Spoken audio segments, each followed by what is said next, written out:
Hello everyone. I hope you guys are well and having a great Saturday so far.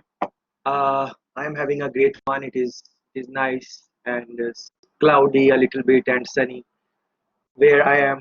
So hope you had a good one so far. Let's start. So couple of things we would want to maybe look at today. Uh, I'm going to play a couple of clips and then maybe talk about them. So I'm going to play them in my browser, and I'm also going to post the link in the chat. So maybe because when I'm playing, maybe the voice quality is not as good if I play it in the browser. So if that is the case for you guys, you can watch it in your own browser and play it. So here is the first link which I am going to play. So it is up to you. Either you play it on your own browser, or if the voice quality is good, we will watch it together here. So I'm going to play it. It is a short clip, 4 minute clip. So engage with the content as good as you can. Yeah.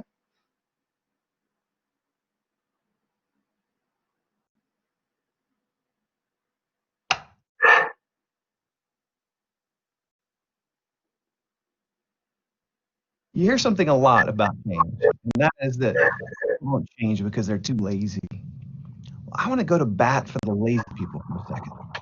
I think that what looks like laziness is often exhaustion. Let me tell you about a fascinating study in psychology.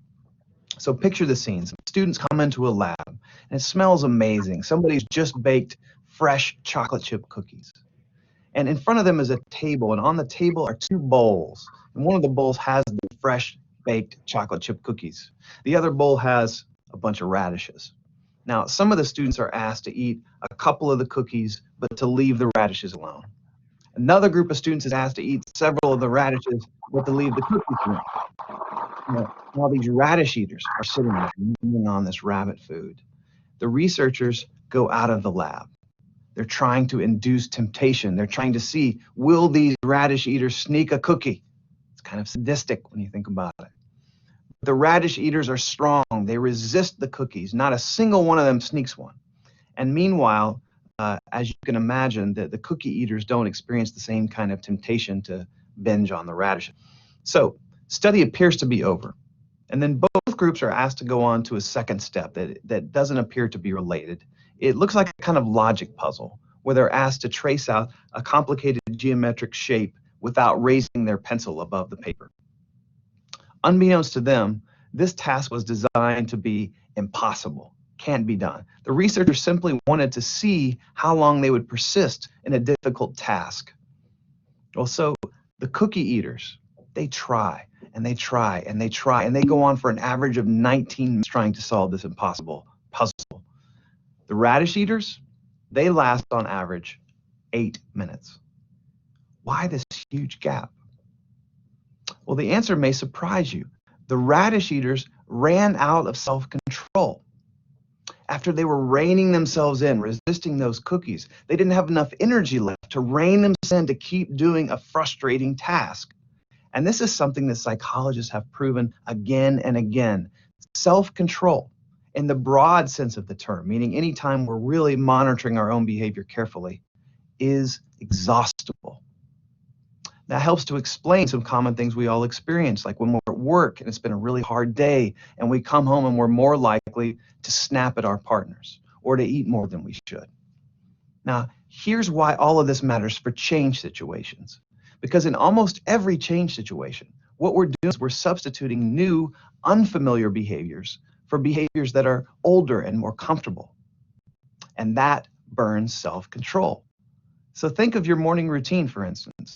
You have a way, a system for showering and brushing your teeth, and you've been doing it for so long, it's unconscious, it's effortless. What if you wanted to redesign the whole thing from top to bottom? You could do it, but it would take tremendous self-control. You would have to monitor yourself every second of the morning. And by the time you got to work, you'd be mentally exhausted. What looks like laziness is often exhaustion. Change simply wears people out. Even well-intentioned people will simply run out of self-control after a while. To learn more about this very interesting risk in psychology, come pay us a visit at fastcompany.com. Yes, guys, very interesting clip to reflect on. So please tell us, what do you learn from this clip? What are your ideas? Any thoughts? Anything you want to share around this line? Why change is hard? Any idea you can share? Please go ahead. Hi, good evening, sir.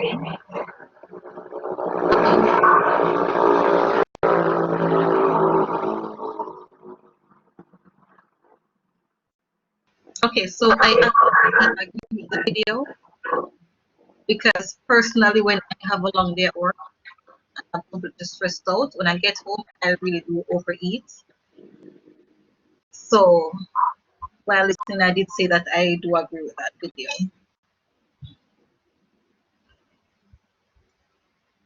Yes, and all of us can relate with what Felicia. Go ahead if you are saying something. Okay, can you hear me? Yes, please go ahead. Okay, so I'm saying that I agree with the video. I do relate with it because when I have a stressful day at work and I come home, I do overeat. And thanks for sharing that, your personal, and that is why we are engaging, we are coming to this session, so we can learn from each other and our own experiences and reflect on this. And as Felicia is candid enough in sharing this with us, that when she has a long day at work or stressful situation or whatever, when she come home, she kind of ends up eating a little more than maybe she's required or whatever. And these things happen. We can relate with this. Other things like that, you are coming from work and you are maybe stressed or something, and to your family members or whoever comes in contact with you, you just take out your whatever frustration on them, or someone else. Maybe you are at home and your partner or anyone in the family, they come home and they just lash out on you, and you can't really figure out why would they do that. Can't really think about that. So that is very interesting. So please reflect on the clip. Any other thoughts? Anyone else can contribute to the discussion? What, when you hear uh, this concept about why change is so hard, and the guy was explaining, what comes in your mind? Any thoughts? What came in my mind is discipline. Discipline, when you're not disciplined enough, change becomes very difficult. Very interesting. It might require some type of discipline, and then maybe changing routines maybe. So thanks for that Yes. point. Thanks for that point, Jada. So Nicola. oh, sorry, Nicola. Yes, Jada is raising her hand maybe. Any other point, Nicola, which you would want to? So one is discipline. What else comes to mind, Nikki? Any other thing? So discipline, yes. Not right now. That's okay. That's okay. That's okay. That's one point is good enough. So if everyone is giving 1 point, we would have like 25, 26 points. So very good, Nikki. So discipline, but think about it. He was talking about habits. You already have some habits, and he was giving some very basic examples, like the way you wake up, whatever your routine is, how you would take a shower, how would you brush your teeth, and stuff like that. Even if you try to change anything of from those activities which you are used to, the way you do it, your systems, procedures, it can be very challenging, it can be very hard to make changes, because it is new to you. So what they were trying to say is that any change is going to, any even if it is a small change, yeah, it is going to take a considerable amount of energy from you. Yeah. So that sometimes can exhaust you early in the morning. So think about it. At the lifestyle of these extremely successful people, for example, Mark Zuckerberg, Honorable Mark Zuckerberg, Facebook. So you would see him, wearing same type of T-shirt and same type of color and same type of sneakers and stuff like that. Why is that? What is the reason? Of course, many reasons, but one of the fundamental reason is this one, because if you are, when you wake up, you are full of energy, and you are like, you are ready to, if you had good sleep, you are good to go. So in that time, if you spend so much time thinking about what you going to, wear, and although you might not realize this, but it takes some type of energy and what to wear with what. And these successful people understand this, and they don't want to spend their energy on this at all. They don't want to put these type of thoughts in their mind, that what should I wear, in the today and tomorrow. That's why they would have same type of t-shirts and same colors and everything. So many of them, uh, you can look around, you would find. As a matter of fact, some of them would, some of them would decide, what they are going to wear tomorrow, early in the next day. What are the things they are going to do the next day? So all of this planning and stuff like that, they would write down, jot it down in their diary or something, the day before. As a matter of fact, some people do it for the week, busy ones. But of course, they keep some tab in this, that sometimes things come up which they did not plan for, so they keep some room for that. But generally speaking, they don't like to spend their energy on these type of things, because they understand that this is going to take a lot of energy from them. uh, you and me might not realize this, but definitely there is science behind it, and which can be confirmed. Yes, Jada, please go ahead. So in the first chapter of the book, there was a graph that showed that the amount of time that you take to learn something new, it most times lessens your level of productivity. And what he just said a while ago about the students who were asked to eat the radishes and how they're basically exhausted from trying so hard. Sometimes we're hard on ourselves when we have to switch from one action in life, I guess, to another, or to something new in life. And sometimes we're hard on ourselves, saying that, okay, you're not doing well at this, or everything else around you is going crazy. Very Maybe good. you just need to take the time to adjust Very good. and to learn if this is what we need, or how to go about. Excellent point, Jada. Thanks Or for that. And yeah, please go ahead.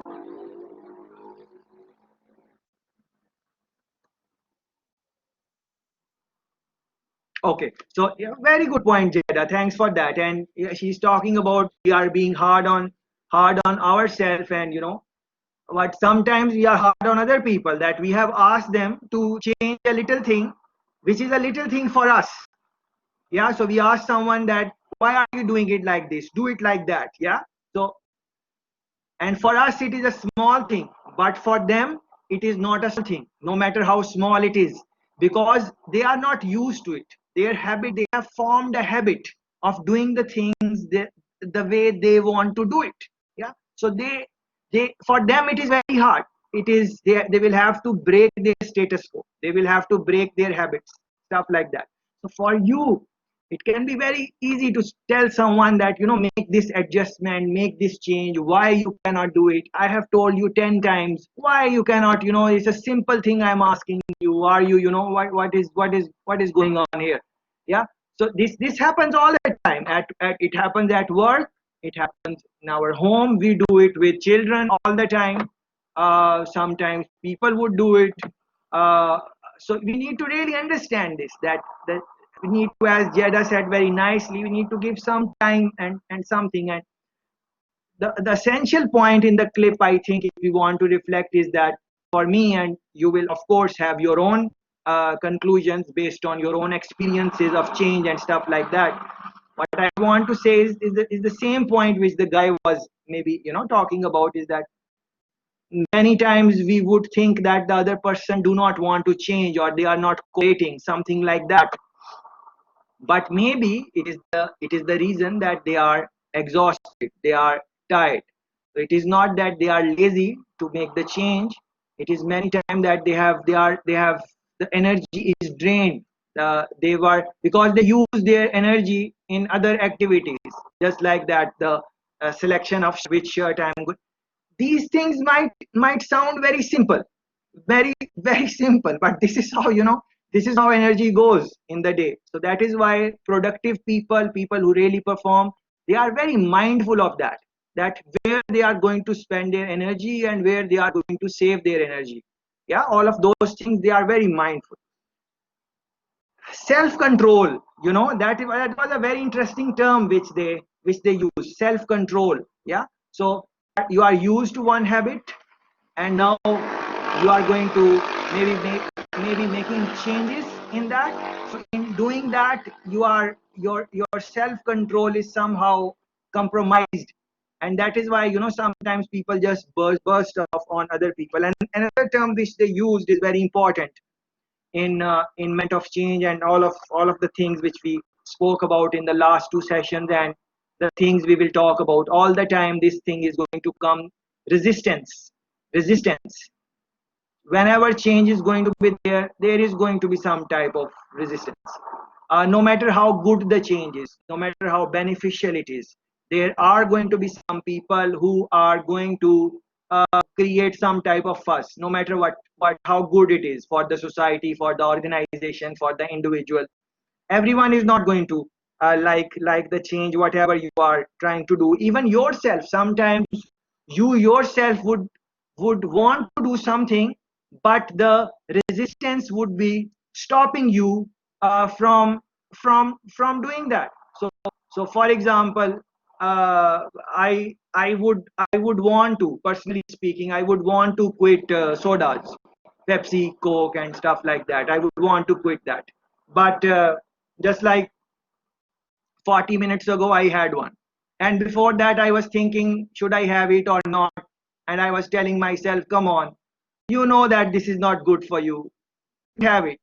But then I don't know, I just had it, and then I went into the store and I bought the small one, small size. Yeah, small size. But that is, that is what is that? That is just tricking your mind, because it is, the size is small, but the content is same. The size of the bottle is maybe small, but the content of the what the ingredients are going there are going to be same.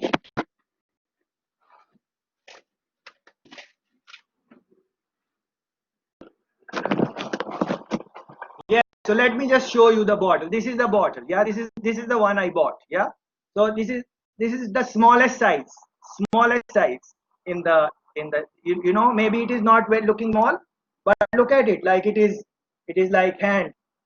It is kind of the size of my hand. Yeah, it's very small. Yeah, so when you look at the content, it says 355 ml. 355 ml. Do you realize how much that is? That is a lot. It's a regular glass takes 250 to 280 ml. This is more than that. Yeah, but because the size is small, so I was telling myself that this is not going to do any harm, but this is more than what you can consume in, or you should consume in a week or something. This is very very harmful. 355 ml, and still I had all of it. Yeah, so although you are, try to link it with what I'm trying to say, please. What I'm trying to say is that you as a consumer are trying to change your habit, that these things are not good and you should not consume them, and so on. All of us, in our own capacity, we try to get rid of bad habits as much as we can. We would like to live a healthy lifestyle, and in Jamaica, people do try, and our government is also trying, giving full page advertisements that sugary drinks are not good and all of that. So you are trying. Same way, these international businesses like Coca-Cola and Pepsi, so on, they are also trying to manage your perception the way you think. So they came up with this small bottle size. Many reasons for that. Reasons. Yeah, one of the reasons is that a consumer who is health conscious, or who is trying to quit, they would not buy the big one, of course, because they are thinking, boy, man, this is too much. I should be, careful about this. But when they will see this small one, they might buy. I bought it, and I'm being totally honest with you guys. This really happened. That when this thought came that I wanted to have it, I did tell myself that no, you can't have it. But then I said, let me have a small one. Yeah. And then I went to the place where I knew that they would have small one, because not all of them in this area, I'm in Mona, so not all of them have it. So I went all the way to that gas station which had it, and I got it. And this one says 355 ml. You know that glass bottle Pepsi, small one, that has 250 ml. That looks bigger than this one. So just like we are trying to change our habits, these companies are trying to play with that. And this is how they played. Who won? They won. Yeah. So because this really looks small, and by looks of it, you would think how much it can have. Yeah. So think about these things, how the company is trying to change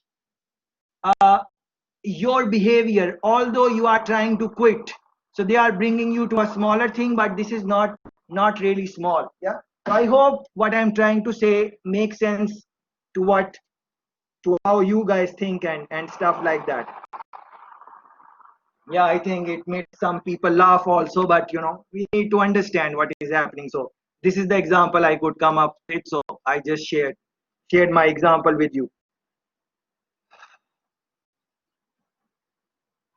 Yeah, I think these were the key things. But anyways, let me hear you guys. What do you take from that clip? Anything you can please contribute to the discussion, because otherwise there is no point of coming to class if you are just going to hear what I'm saying.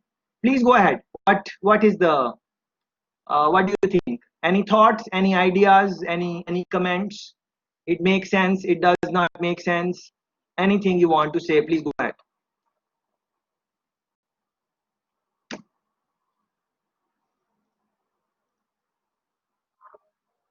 Yes, Abby, please go ahead.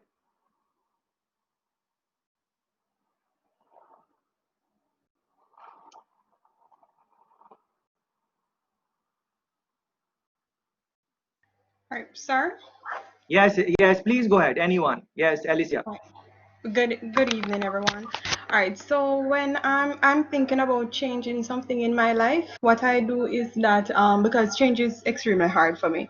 So if it Yes. is that I'm thinking about changing something, I gradually do it. So if it is that I'm saying that I'm going to reduce the amount of sugar that I drink in my tea, what I do is that instead of 2 spoons of sugar, I now reduce it to 1 spoon. So I don't eliminate it completely because I know that it's going to be difficult, but I just try to gradually reduce it and then try and come up with a substitute so I don't feel as if like I'm starving myself, because I know that it's going to be very difficult that way. And by doing that, then it's a lot easier to change. Thanks very much for the pointer and sharing your example. Thanks very much for that. So this we are just sugary things are addictive. All like Coca-Cola, I gave you example. What is that? It's sugar. It's the things which are involved in this. Other type of candies, chocolates, these things which we consume, they kind of addictive because of the sugar which they give us. So think about this example which our friend gave. She's talking about there are different strategies to manage change, and one of them is step by step, gradual increment or gradual decrease. So don't just go all out, do it step by step. And this is something which many people try to get benefit of. For example, smokers, cigarette smokers, or nicotine and these type of things, people would say that step by step, do it gradually, step by step. And they would have other substitutes. For example, there are patches, and there are other so many things in the market which they would start using. And even some people would again in that there are just like this example of Pepsi and Coke, which I gave you. People are, it's bluffing themselves many times. For example, there is a friend who smokes a lot cigarettes and stuff like that, and he told me that he has gone into some electronic stuff. I don't know what it's called, but he was something, and I did some research on it. Vape. Thanks very much. Thanks, Cam. Thanks, Cam. Vape. He said he's using vape, and I did not know what vape is, and I ran a search on it, and I spent like 20 minutes on it, because I got excited that it's good that he's trying to do it, and I saw authentic research papers on vape that they are very harmful, extremely harmful. They have other type of consequences. And then but I did not tell him because he's trying to quit, but I'm telling you guys. But this is the common misperception in the society, that vape is going to help you. But read good quality. I read this research paper published by MIT, and they said that vape is even more dangerous. Other things like those things like shisha, like hookah, different types of flavors in tobacco. Yeah, all of those things. So people are thinking in their mind that they are going to they will be fine, and this is okay. uh, but if you look at some proper research studies which are easily available, and we have UV database which gives us access to good quality research papers, you can do your own research if you think that what I'm saying does not make sense, because common perception is that these things are fine. Same for these things like ganja and marijuana. People think that this is fine, nothing is wrong. Some people think it, maybe some of you think also, that it increases productivity and stuff like that. But if you read authentic research papers conducted by top people in the field, they very clearly say that it slows down your mind over a period of time. But a regular person is not going to believe that, and maybe this harmful side of ganja they might never experience, and they are having it. So human body is like that you don't see these impacts right away. Like I have been consuming Coca-Cola, not Pepsi. I've been consuming Pepsi for so much time. I'm not going to see the effects right now, but I am going to see the effects somewhere in my life. They are going to come back. So these are some tricks which these companies, as we are trying to quit these things, they are coming with their own strategies which would minimize our efforts of change through their marketing campaigns, through, because there is always the other side. So I am sure that if you want to talk for ganja, the benefits of ganja, of course there are benefits of ganja. Of course there are some benefits for smoking. Of course there are some benefits of consuming a Red Bull. Yeah, there are benefits. Yeah, of course there are some benefits of wine consumption and those type of things. There are some benefits. But what we are trying to say is that the negatives are far more. So even if someone tries to quit these things, it can be very challenging. Look at this. Our friend told us she's consuming 2 spoons of sugar. Now just to bring it to, she can't quit it right away. She has to be gradual about this. She can't just say I'm not. Some people can.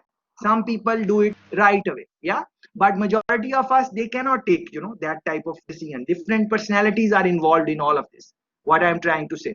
So it is quite a complex thing. So what the underlying principle I want to make is that when you are starting a new habit, so this is what I wanted to say, and all the things I said before are just the preface. This is what I want to say, that whenever you are starting a new habit, a new thing which you have not been doing before, please stop and think that should you take that habit or no. Is it something which you want to go in or no? Because in the beginning, it is in your hands to a good context. So I have not consumed ganja. I don't smoke. I don't drink alcohol. I'm not into vape and all of these things. So it is very easy for me to, if I think that I can get addicted, I'm not going to touch these things. And that is the reason I don't want to, because I tell myself that I cannot even quit, I cannot quit a Pepsi. How I'm going to quit something else if I started it? Yeah, it is very hard. And same, just to share a little example. I was just the other day, my parents consume lot of tea. So they would, in the morning, they would want tea and stuff. So I was having a conversation with my mother, and she said that uh, I was saying that this is addiction. You are addicted to this, but she was not believing this. You're saying that this is not addiction. I can stop it anytime I want. So I said that yes, you can stop it, but then maybe you won't be as energetic in the morning as you are. So you are used to that. So what I'm trying to say, that in the beginning, anything you start, please stop and look in the long run, that it would be very hard to change it once you get addicted to that. One of my family members told me this story. uh, my he said to me that when he was growing up, he's one of my uncles. So he said he was growing up, one of his friends mixed something in the cigarette. They mix different type of things in cigarettes and stuff like that. So he just casually mixed it, and they were friends sitting together. So my uncle asked for anyone has a cigarette or something to smoke, and he gave it to him, and he just tried it, and he just got hooked. He got addicted to that substance, to that drug. And then for his rest of his life, he was not able to really leave it.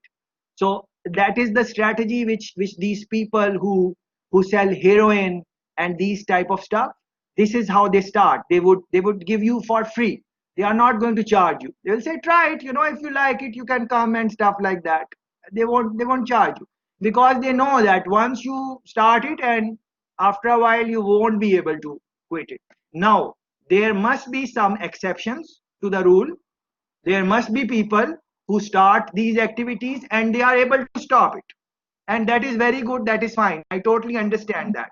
But we are talking about a regular person, generally speaking. Yeah, most of the people very hard. And so you need to think about all of these things, especially that example of the a child, the experiment example which they were talking about in the video. Please run a Google search on that, and read about it, that what is the psychology behind it. But let me tell you briefly. uh, there are experiments that children were given a seat, and on the table there were, let's say, 5 candies, something which they really liked, and they were made to sit there alone. But before that, they were said that, okay, you are going to sit there. If you want, you can consume those candies, but if you want more of those candies, you have to wait for 5 minutes, 6 minutes, 3 minutes, 10 minutes, depending on the age of the child. So a child, they leave them alone with their favorite candies, 5, 6 candies, and tell them, if you want just these 5, 6 candies which you have, you can consume them right now. But if you want more, just sit there. Just sit there. Do not consume the candies. If you will be able to resist the urge, after 5 minutes, after 10 years, we will give you 5 more. This is the experiment which ran, yeah, on different type of children. You can run a Google search on this. So, and then after the results came, and then they followed those children as they grew up, and were they successful or not, what was the outcome of their life, all of those things. So they found out that the children who were able to wait and resist the urge to consume those candies, because they could look beyond the table, they could look that after 5 minutes, if they can wait, they will get more candies. They did substantially better in life than the other kids who are just, what is that word, gratification, or living in just, just living for the moment, and just enjoying and having fun in the moment. Yeah. So think about this, your ability to resist, how this is linked with the outcome of your life. Yeah. And this is authentic research. This is, you can do it in your, if you want to know that this child, how this child is, what is the psyche of this child, is how is going to perform in life, you can give this experiment to children around you.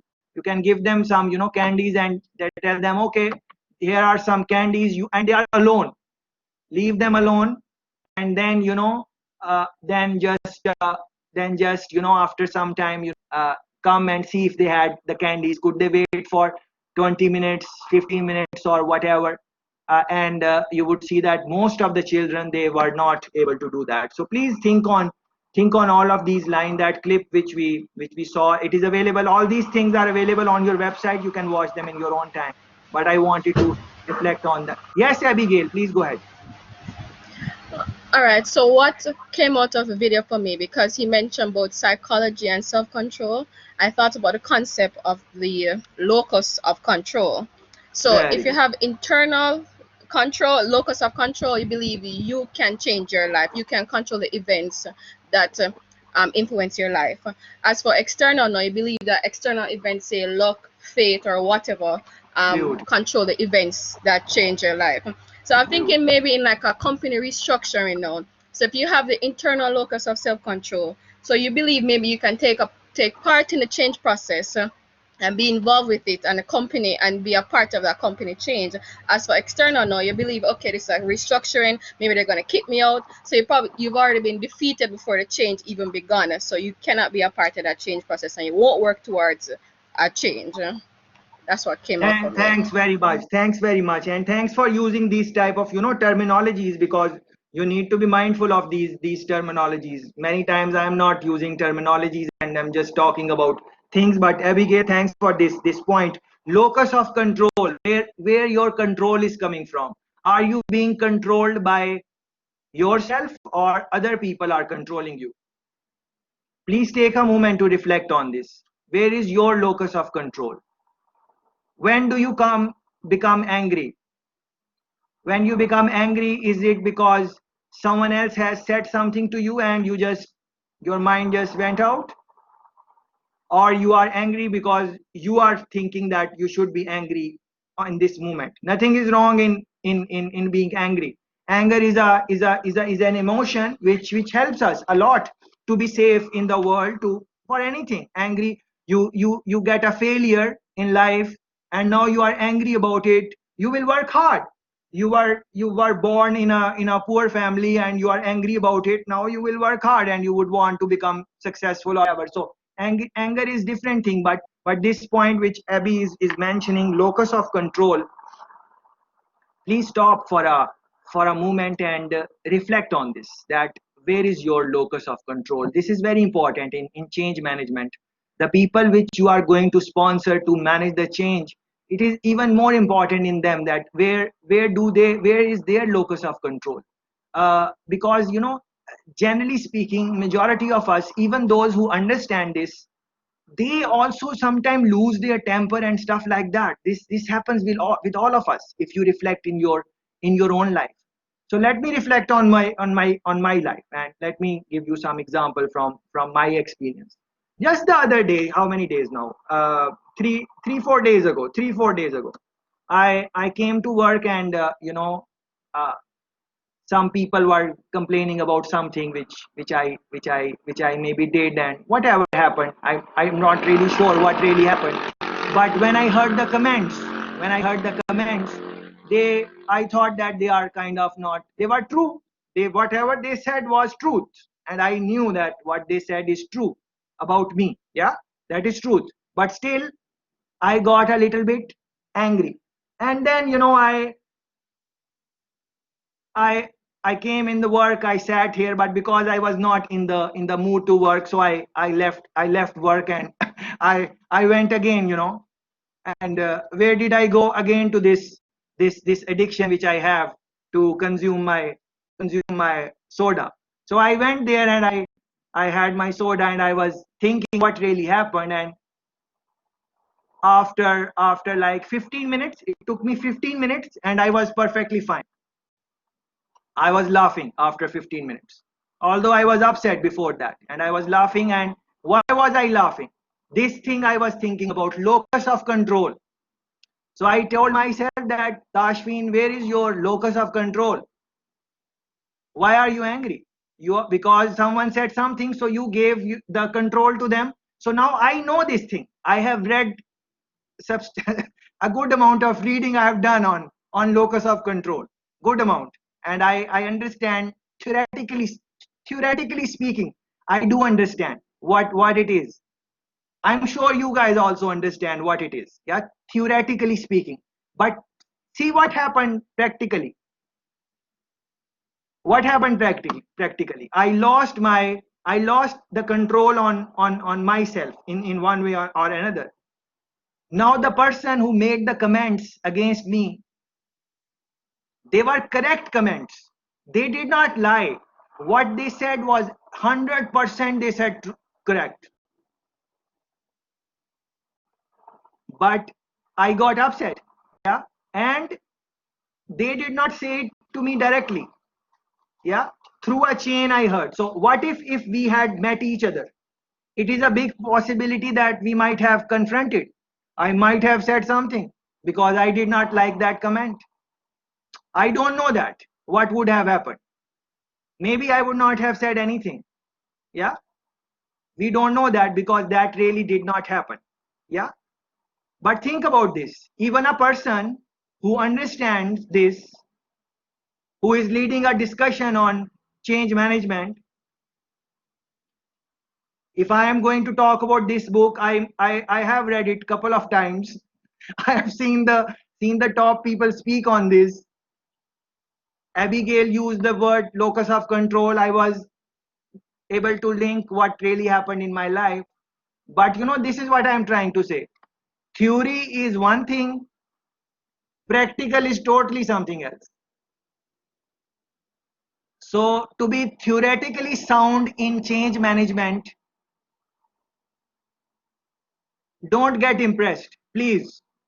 Someone is very theoretically sound in the concepts of change management, no need to get impressed. Why I'm saying this, because you might not be managing change yourself in your organization, because that is what we want to discuss today. Chapter number 3, organizational change. So you are not going to manage change yourself. You are going to hire the experts in the field. How are you going to decide who is the expert? So from the way I talk and whatever I would do, you might think that this guy is knowledgeable. Let me see how he is going to deal with that. But that is not enough. That is what I am saying. So how people behave practically in change management situations. Although I can argue that I was able to come back in my general disposition, which is happy go lucky. You guys have seen me in person, most of you. We have had conversations. You know that I'm generally happy kind of person. But the point is that even those 15 minutes which took me to get back, that should not have happened. Only then you can say that, but I'm happy that I was able to, tell myself in 15 minutes, 20 minutes, 18 minutes, whatever time it was, I was able to tell myself that this is not good. What are you doing? Yeah. but even that time should not happen. Yeah, so how that would happen? If I would not have taken the time to stop and reflect, I might not have realized that I'm losing my control, and I took myself out of the situation.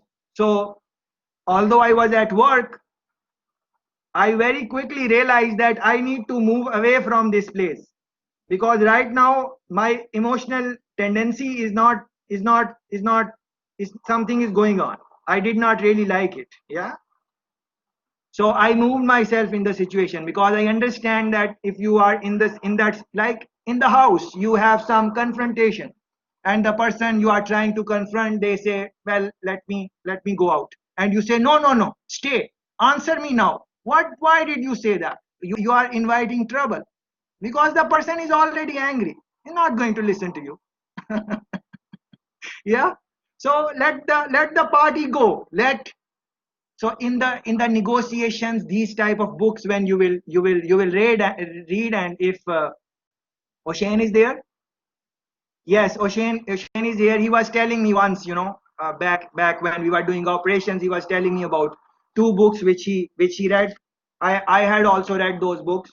So he was telling me about these things in the problems in operation management, and how to solve it. So maybe you guys can have a conversation with him also. When O'Shane, you remember which books were those which you were telling me once?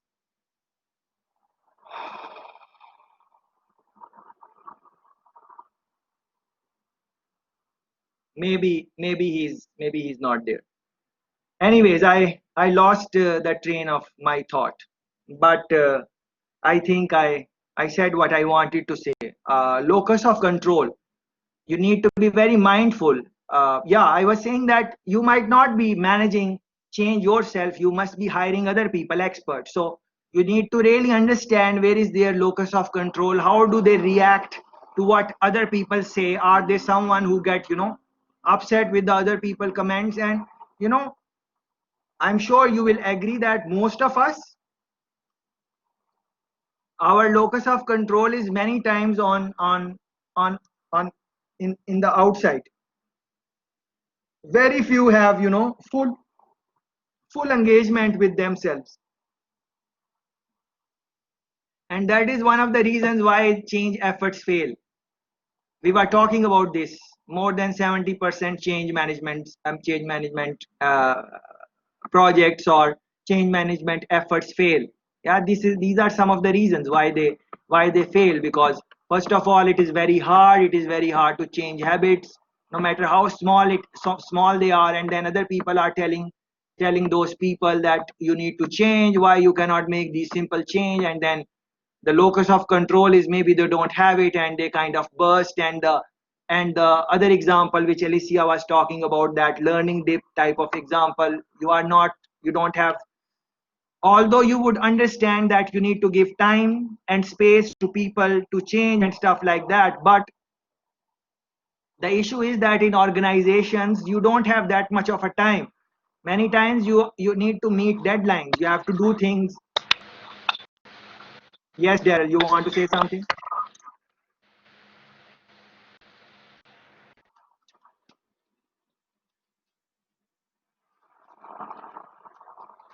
Daryl's mic is on. I thought that he wanted to say something.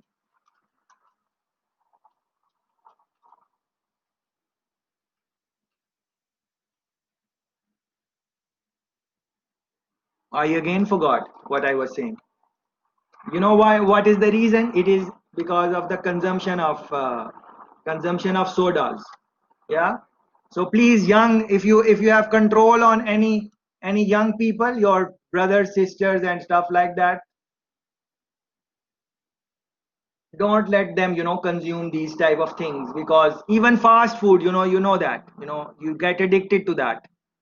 I should not say that, and I don't have any right to say that also, but I'm trying to discuss the topic to the best of my ability. So when I go to, sometimes I would go to KFC, and I clearly see that the people there are quite obese who are having that meal or whatever, and they are enjoying it with family, and I would see that they are quite obese and they should not have it. But think about it, it's hard for them to now stop, because now they are used to it and all of that, and addiction, and also ease of there are so many factors. It is not just that, but I'm just trying to talk about changes in behavior. So generally speaking, all these people who get involved in these things, they, any habit, any addictions, they will stop. Eventually they will stop when the doctor is going to tell them.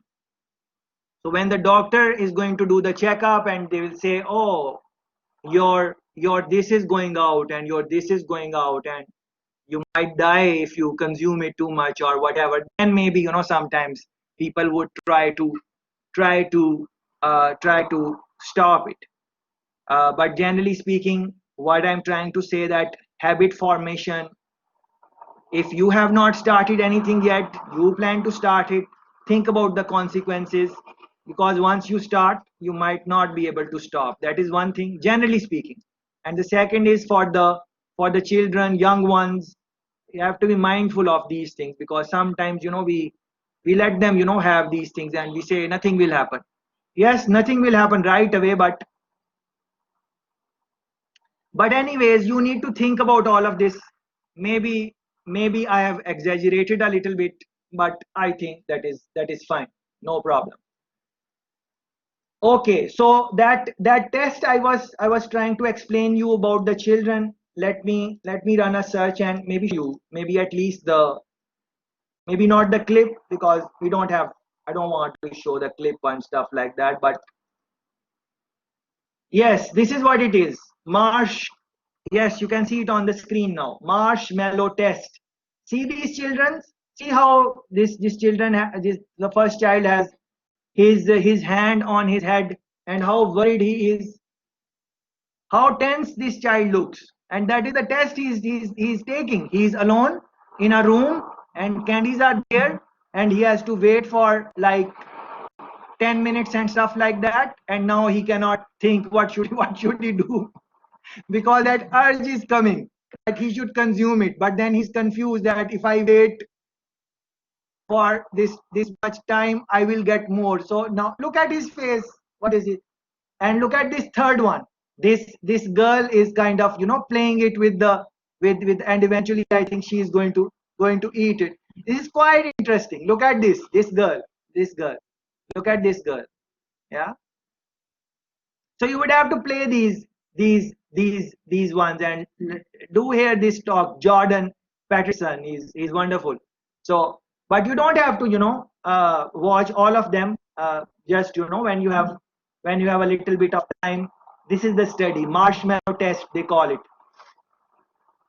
So please spend some time with this one. Yeah.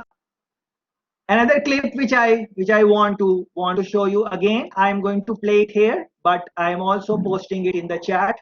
So those one of you who cannot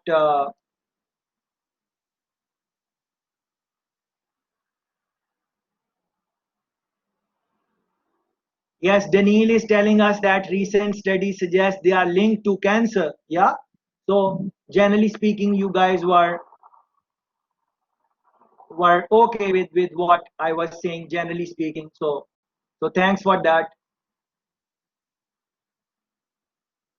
Yeah, like Kian is saying, it depends on one's mentality or personality.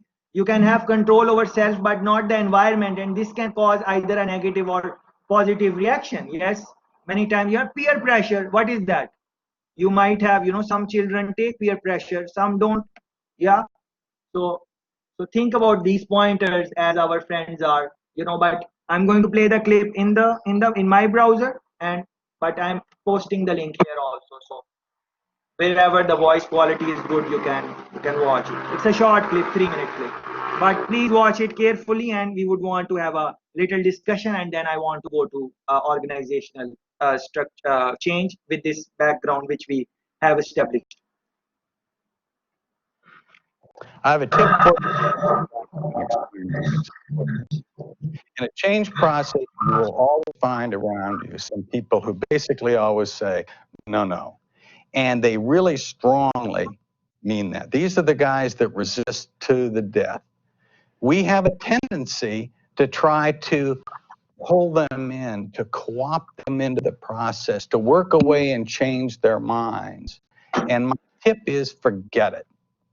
Get them out of the way, no matter who they are in terms of power or relationships to you, because if you let them inside the tent, they will do so much damage that the change will be undermined. Now, let me back up.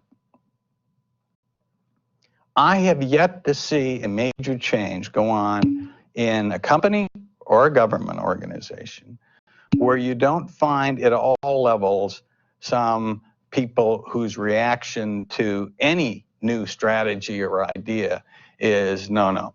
Now, some people, if they're in powerful positions, will be very upfront about you. Some won't. They'll be very quiet, but that's what they're thinking and that's what they're feeling.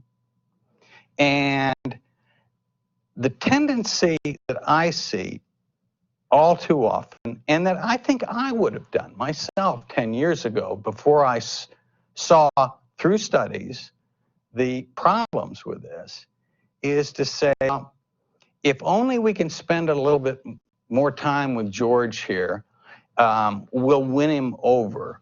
Or, you know, he's important enough that we've got to kind of co-opt him. We'll make him a part of the key team.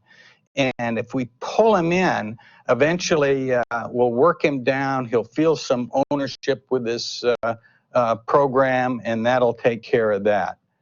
My observation has been, if they're strong enough no-nos, it's hopeless. It's absolutely hopeless.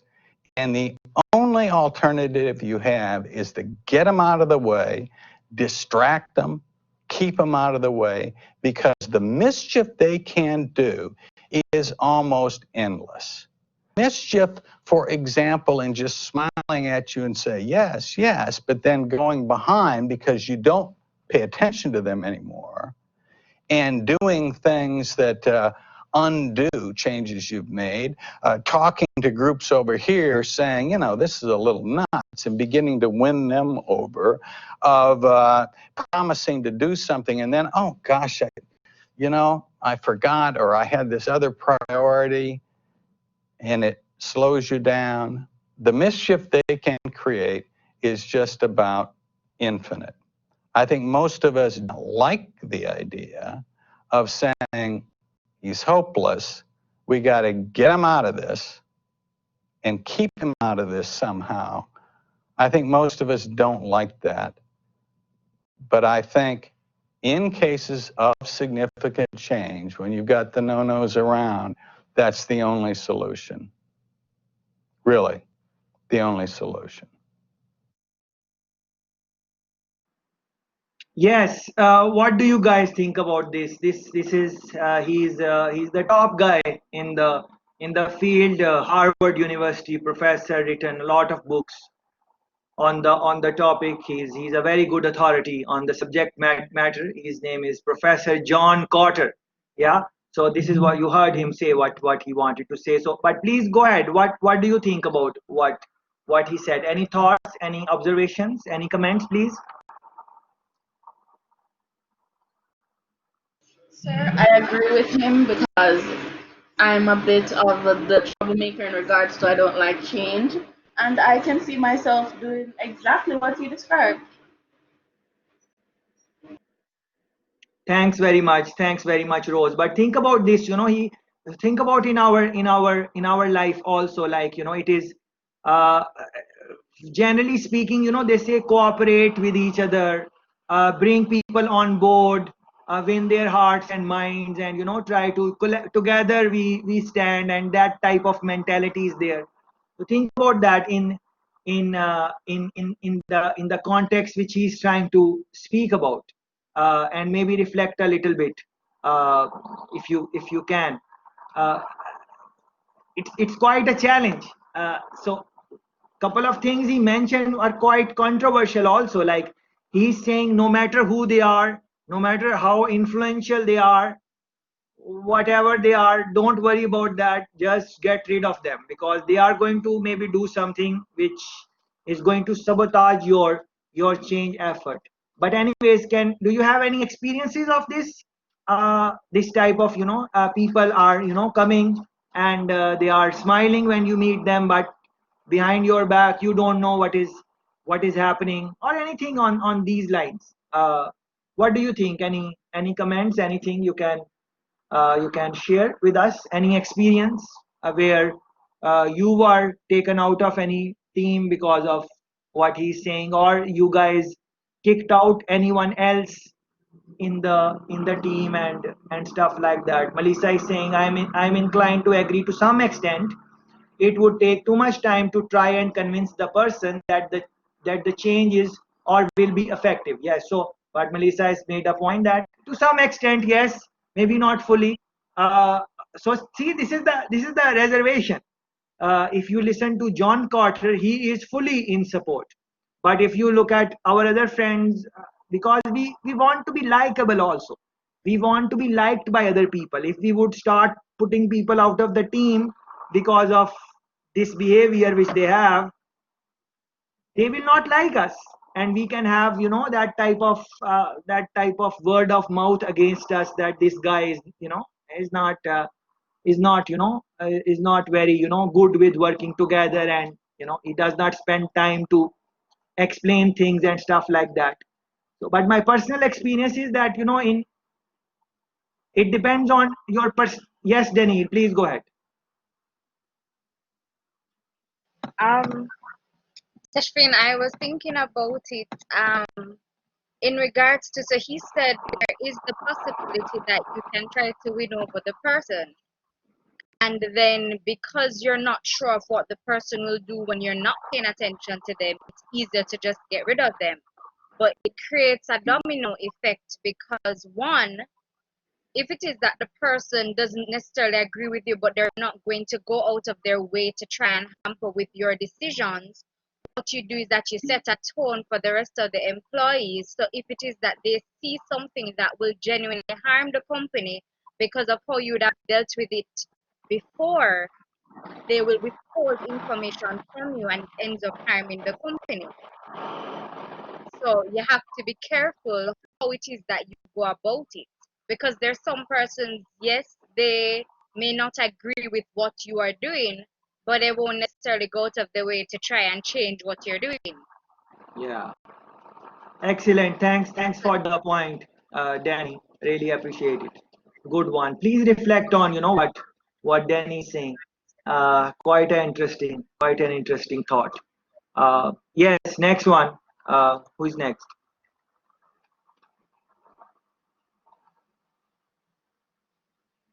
Okay, Carla is saying, I think it is important to initially try to include the resistant person. This is to ensure that a feeling of team is present. If the resistance persists, then efforts must be made to effectively ensure that the change happens. Yeah, and Felisa is saying, try to get them on board, win them over first, then get rid of them if that does not work. Yeah, so it's quite challenging. It is not that it's not easy. How much time should you spend in trying to win them? All of those things you would want to think about. But anyways, go ahead. Next one.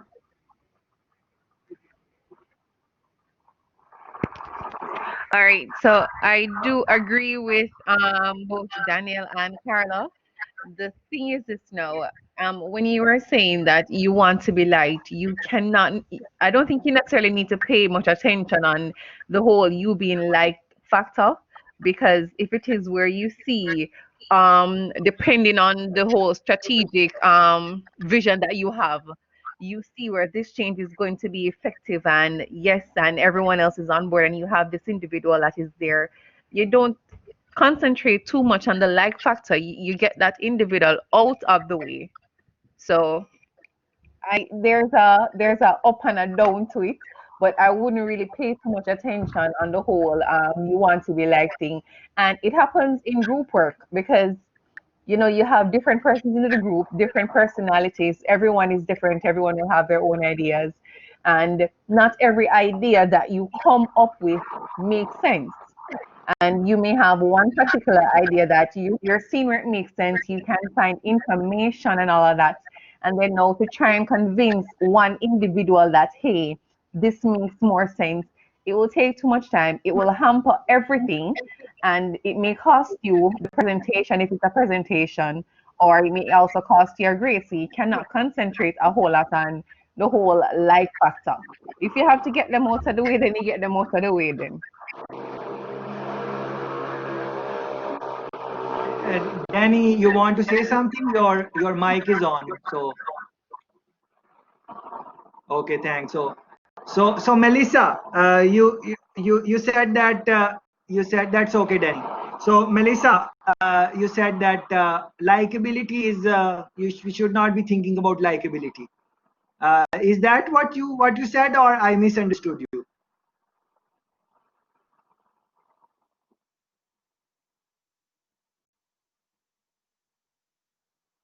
No, all right. I'm not saying you shouldn't be thinking about it. I'm saying you shouldn't.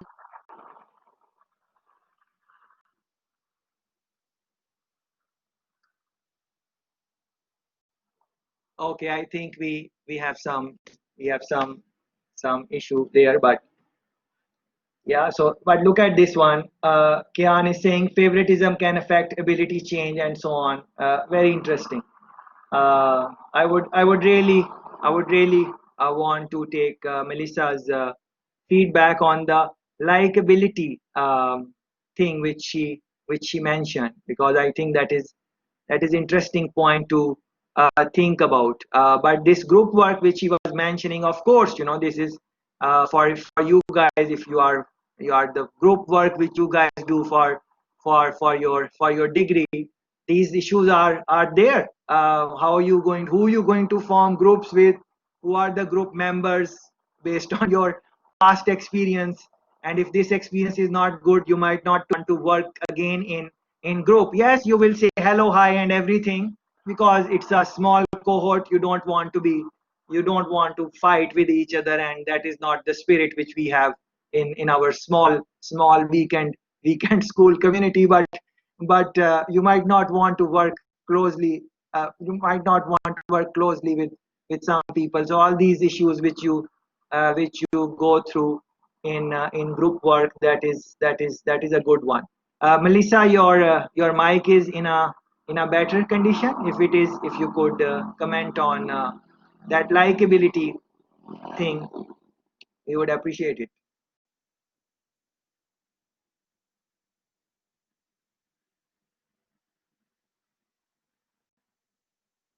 Okay, maybe there is some issue right now. So later on, whenever your All right. yeah. Okay, so I was saying where the likability.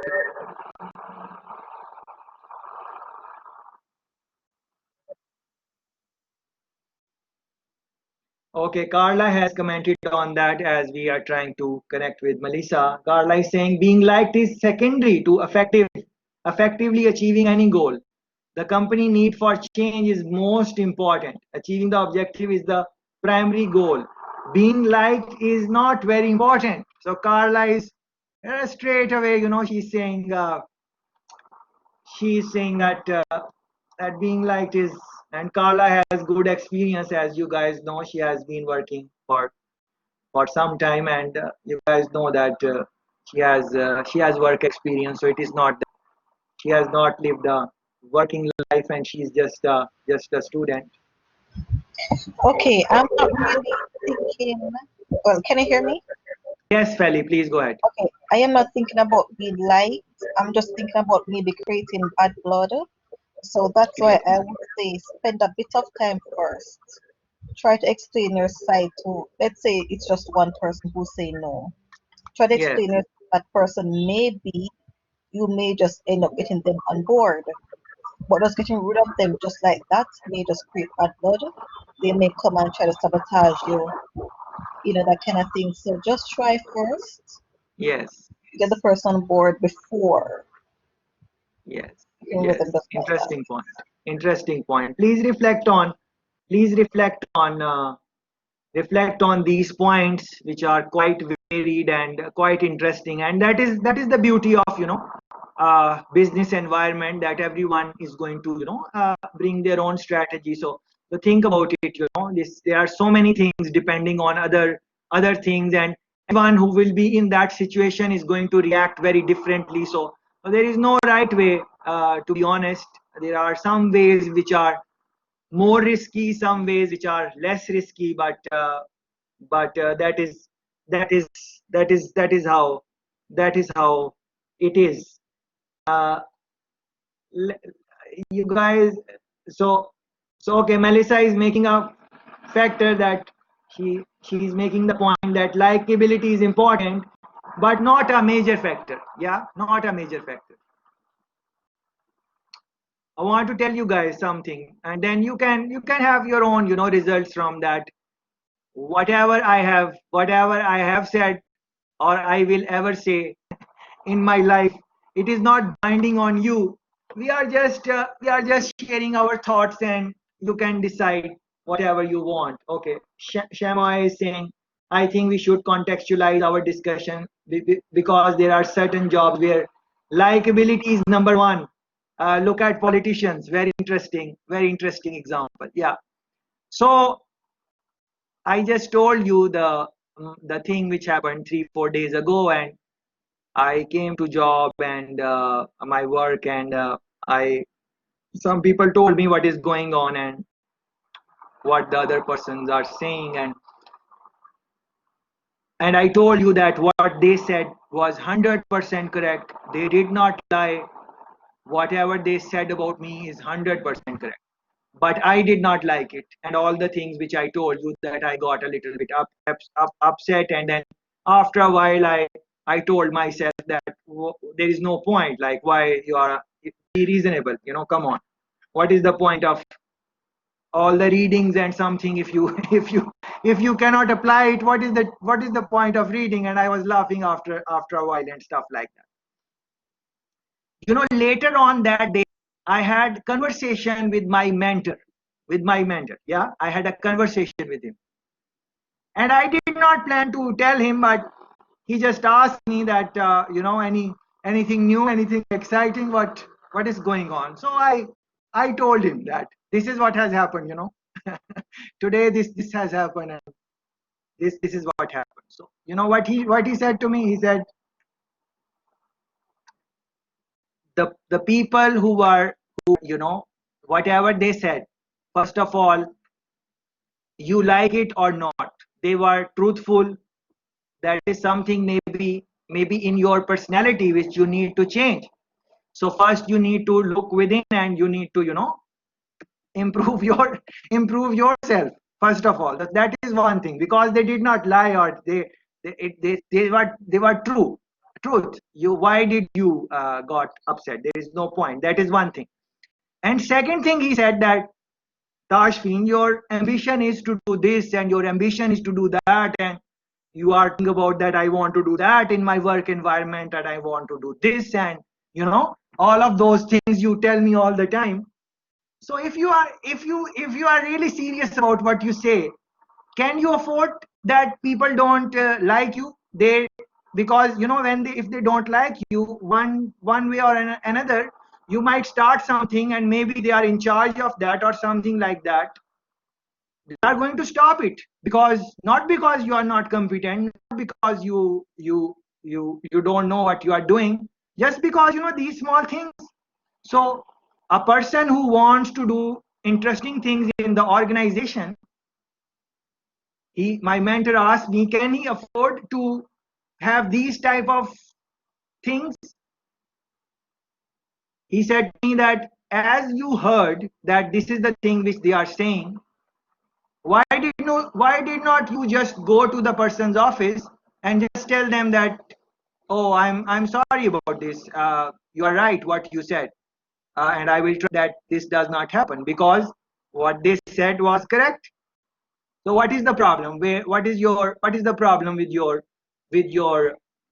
ego, or whatever you, and all of us have it.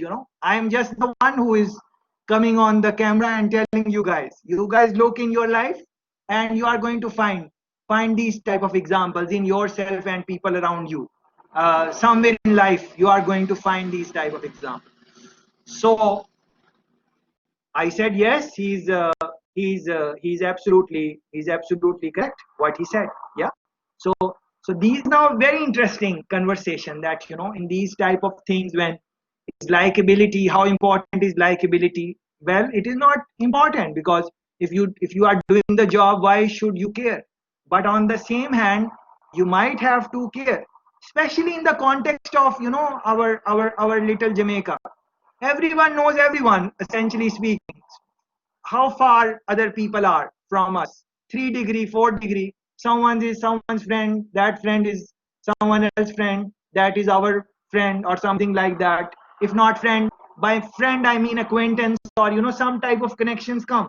It's a small, it's not a big community, that it's not like that people would not know. It is easy to get connected also with people through references and stuff like that, generally speaking, depending on where you are in the organization, if the other person want to get connected. So think about all of these things. Yes, this is the word I was looking for, and thanks for this word. You guys know my vocabulary is very short, so thank you for helping me with these beautiful words. So Richie is saying, Camille is saying, it is always better when there is harmony. Yes, likability and all those things, you can think about it, but it is always better that when it is harmony, you can focus on your work more. So think about these things, these small things. These are small things, but they are part of the personality. They are part of the personality, and you are taking your personality in the organization, not just your technical know-how. You are taking your, just like I am conducting this session, facilitating the discussion, but in that I am bringing my personality in the thing. You guys can judge me on this, that this person is like this and like that, because of my style, because I'm not like, it is not that I'm running some specific agenda. It's a kind of loose conversation which I am trying to have. So with the examples I am giving and all of those things, I am bringing my experience, my life, my personality, and sharing with you guys, and same way you guys are doing that. uh, yes, anyone else want to? Victor, yes, please go ahead. Yes, sir. Back on that video, it's and my perspective is that I don't think it's that easy to put that person aside and get on with business as usual. Because if that person is an influential person in the organization, that could affect how the team will go forward afterwards if you just put that person aside. So as you were saying, the first video was saying, change takes time. So I'm with the persons who are saying that go present something to that person who is unwilling to change, and try to, what should I say, coerce them and getting them on your side instead of pushing them aside, because that will cause more segregation in my aspect, especially if that person is influential in the company. Thank you very much for these pointers, Victor. Really appreciate these points. And so see this, all of this conversation, you have to take it to the settings of your organization, your departments. In your organization, maybe what Victor is saying is going to work, because of course, if the person is influential, they can they can do many things. The person in my example, which I with you, that I was not feeling good about the comments, that person is quite resourceful in the environment. It's one of the top jobs they hold. Yeah. So in that context, if and I'm relatively new to the organization, and I'm learning, and I'm trying to reach somewhere, but I have not arrived. So so that person has done what, they are way older than me. They are like, they are in the top meetings, they are sitting and stuff like that. So in that context, it does not just suit me to and plus, it's the thing is that genuinely I feel also that what they said is correct. So in all of that, still someone can feel angry. Yeah. So this is quite a challenging situation, and we are talking about a person who understands change dynamics at least in theoretical fashion. In theoretical fashion, still they had this challenge, which I gave you my example. Now think about people who have not read these type of things, and maybe they don't think like that rationally, like us, because we have some education, so we can think like this. Maybe someone else who's coming from a different background, they can't think like this. They think differently. I'm not saying that they are thinking wrong, I'm just saying they would think differently. How challenging it can be to manage them in a change situation where they won't even understand what is locus of control and what is all of that what we are talking about. Yeah. So in those situations it can be very tricky. So very good discussion, and that is why I say that nothing is binding. Anything I say, anything you guys say, anything Professor Cotter says, he's a top guy in the field, but nothing is binding. You have to see in your situation what your personality, what your personality is. Everything has a give and take. Everything has a negative, positive. You have to analyze all of those things, and you have to decide.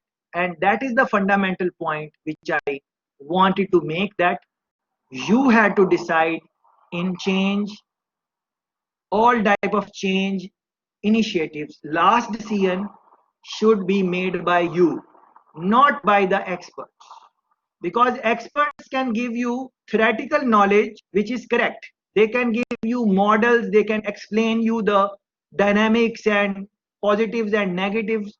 You are the one who really knows or living the culture. You are the one who is working with your co-workers. You are the one, you understand your personality. All of those things you understand, and if you don't, you should spend time with yourself so you understand them a little bit better. And it is not hard. You just have to reflect, and you do anything, then reflect on it. What else I could do? And over a period of time, you kind of get a sense of what type of person you are. But still, it is a lifelong journey. You always learn new things about yourself if you are really seeking to really understand yourself, because in different situations we react very differently. So now, let's say you are a brave person, which you are a very brave person, and you know that crime rate is high in Jamaica. So if I ask you, okay, you are a brave person, you have the muscles, and you are like, you are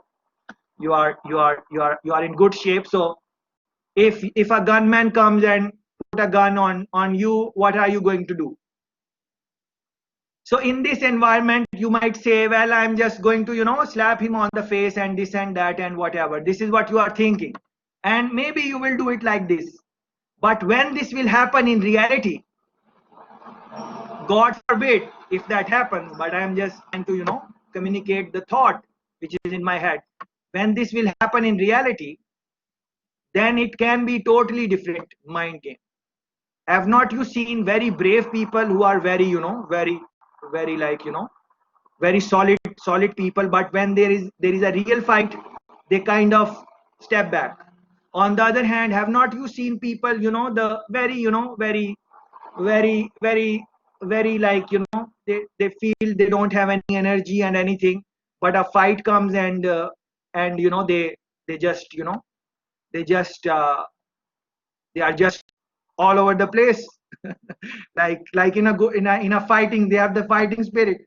So what was the name of that? There was a Don. There was a Don in Jamaica, and America came to. What was his name? I'm forgetting his name. Anyone remembers? America came for him, and the market shut down and everything. What was the name of that? Dudus? Yes. Honorable gangsters. Dodus. Yes. Yeah.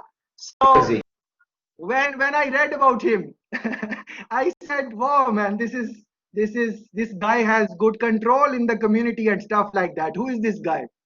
And when I saw his picture, I could not believe myself. No disrespect to any gangster if they are sitting in the if they are sitting in the session, but from his look, you can't really say that this guy is that serious type of guy. So this is what I was trying to convey, that from your past experience, you cannot say that the person is going to perform like that in the future. It is quite tricky, especially in the context of change management, when so many things are going around. Okay, all right. So with this and the other let me share the screen.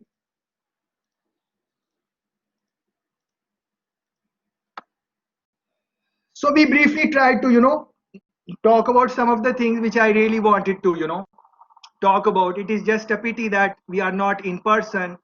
It would have been more fun and engaging if you are there, and then some of you are just lying down and having a good time, and you might not be having that, because I would have engaged you a little bit more. But we tried to do what we could. So but the clips are there on the website. Spend some time on the things what they are trying to explain. Then there are some exercises in your own time. Try to look into these are some of them, short clips. These are some change resilience training, some question answer back and forth. You can answer for yourself, you can reflect on them, and stuff like that. And all of these things are just to engage ourselves in a better way for managing change. It has not much to do with the exams, neither midterm nor final exam, because I have told you about that they are coming from the book, and multiple choice question, and so on, those type of things, and maybe one essay or something like that. We will talk about that later. But these things are more for the your knowledge, and more you can expose yourself to these type of things. It would be better. uh, okay, so I want to talk about organizational change. So we were looking at individual change, chapter number 1. Then we started talking about team change. Last week we were doing that, and today we are going to talk about organizational change a little bit with the context which we have said. And of course, please remember the things which we have already said in the first 2 sessions, because everything is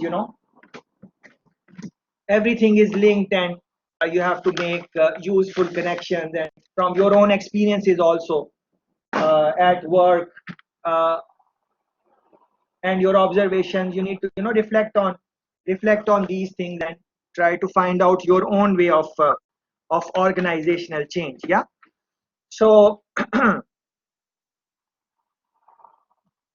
this is kind of the basic course in organizational behavior, MGMT 2008.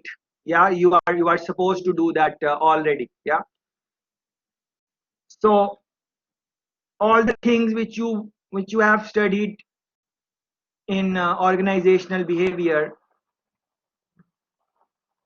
you need to reflect on them, like the organization of the organization, the structure of the organization, the layout. You also have a course on leadership, so you should have done those type of courses. You should have done before you come and join me in this course, management of change, because things are coming from those aspects. But nothing to really worry about if you have not done them yet, because you have work experience, and what is the role of leadership in managing change, what is the role of culture in managing change, those type of things.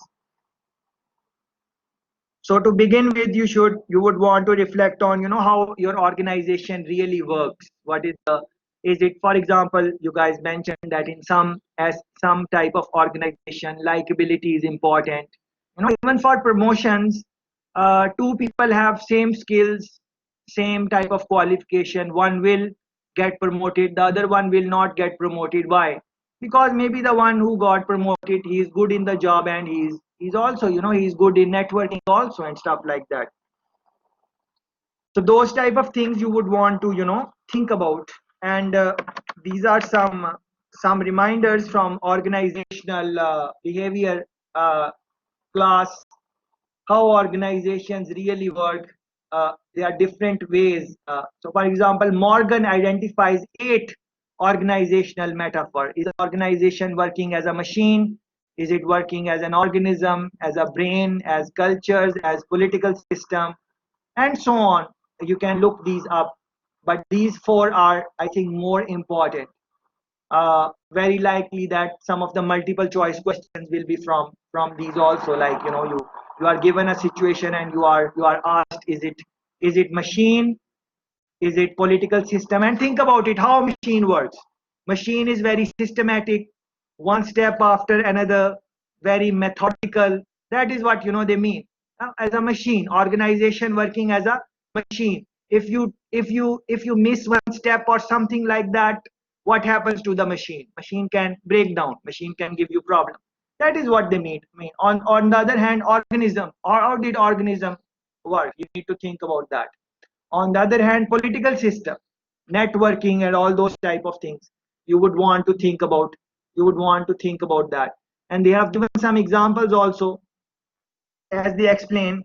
I would like you to read those things in detail.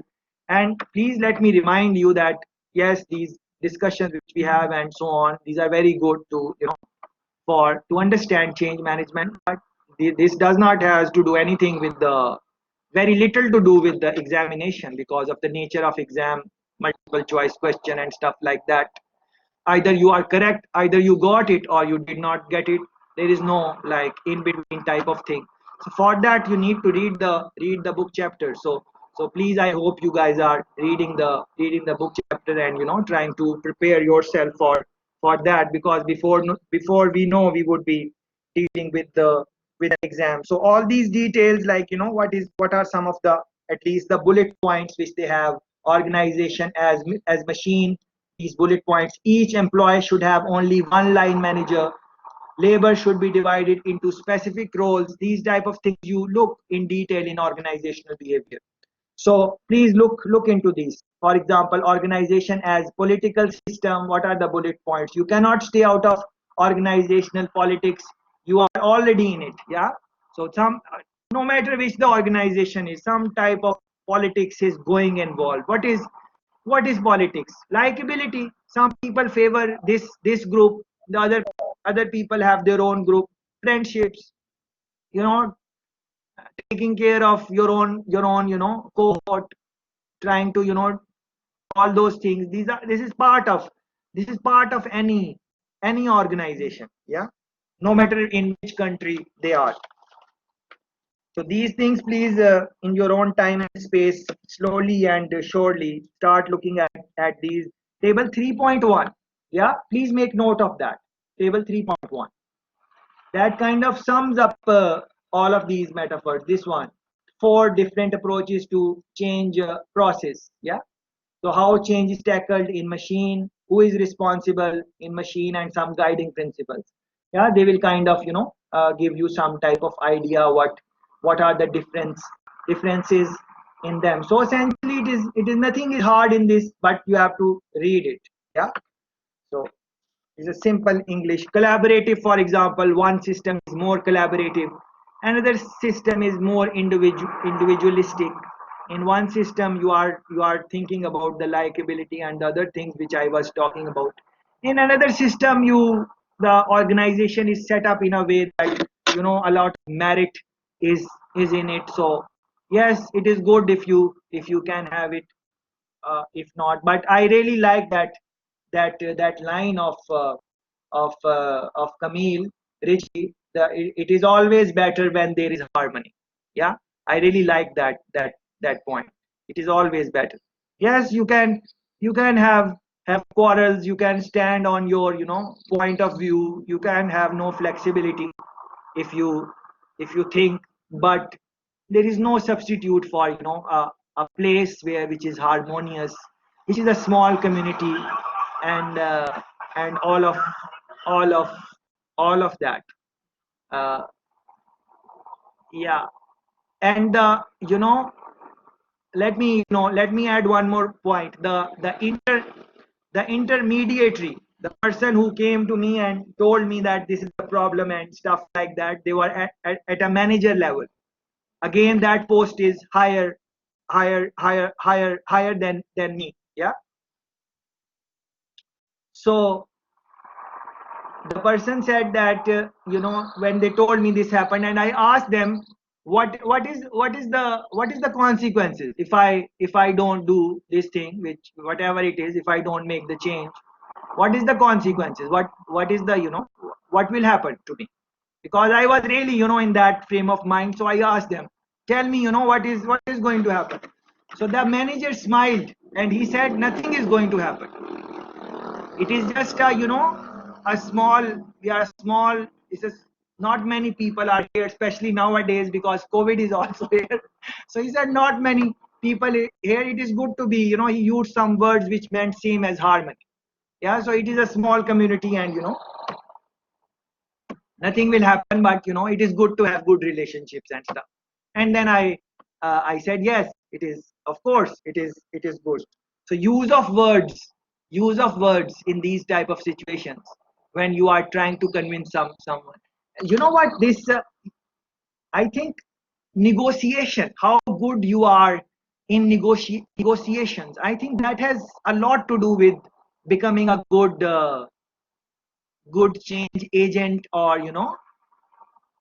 because these negotiators, they do have good, some people, they have a good choice of words, and they can get away with doing something, and they will say this and people will say, oh, all right, this is interesting and stuff like that.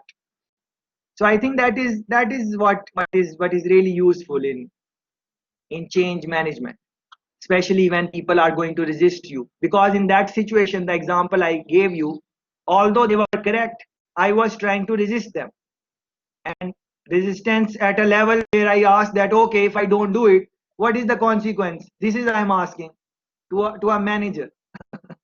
And he's saying that nothing will happen. It is just a small community, so we are trying to have a good relationship. Yeah. So think about this. Very interesting. I think people skill, I would say, is very important in managing change, not losing your cool. And how can we have that? How to have that? The more engagements with people, and you have that ability to reflect, the better you are going to get after a period of time. Both things should be there. Number one, more engagement, and then your own reflection, your commitment to improve yourself. Yeah. So both things are together, I think, over a period of time, because these things we can't learn by reading. No, not at all. Change management, all of these things, which individual chapter 1, chapter 2, you can score very high in the exam. You can do very well in the exam, but to manage change, it has all to do with practice. So the more you get into these type of situations, more experiences you have, and you reflect on them and you think about them, and you are always asking yourself what what what you could have done differently, yeah. So all of those things, continuous improvement, slowly over a period of time, step by step, incremental. That is maybe for most of the people. Yeah, I think those are some of the things you might want to think about. Okay, let's talk about some of the models, some theoretical framework. Yeah, models of change and their associated metaphors.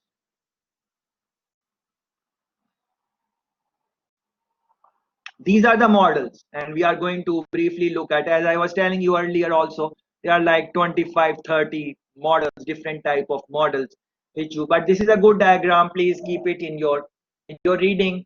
Like, they are breaking it down, which models are good for machine environment, which ones are good for political system.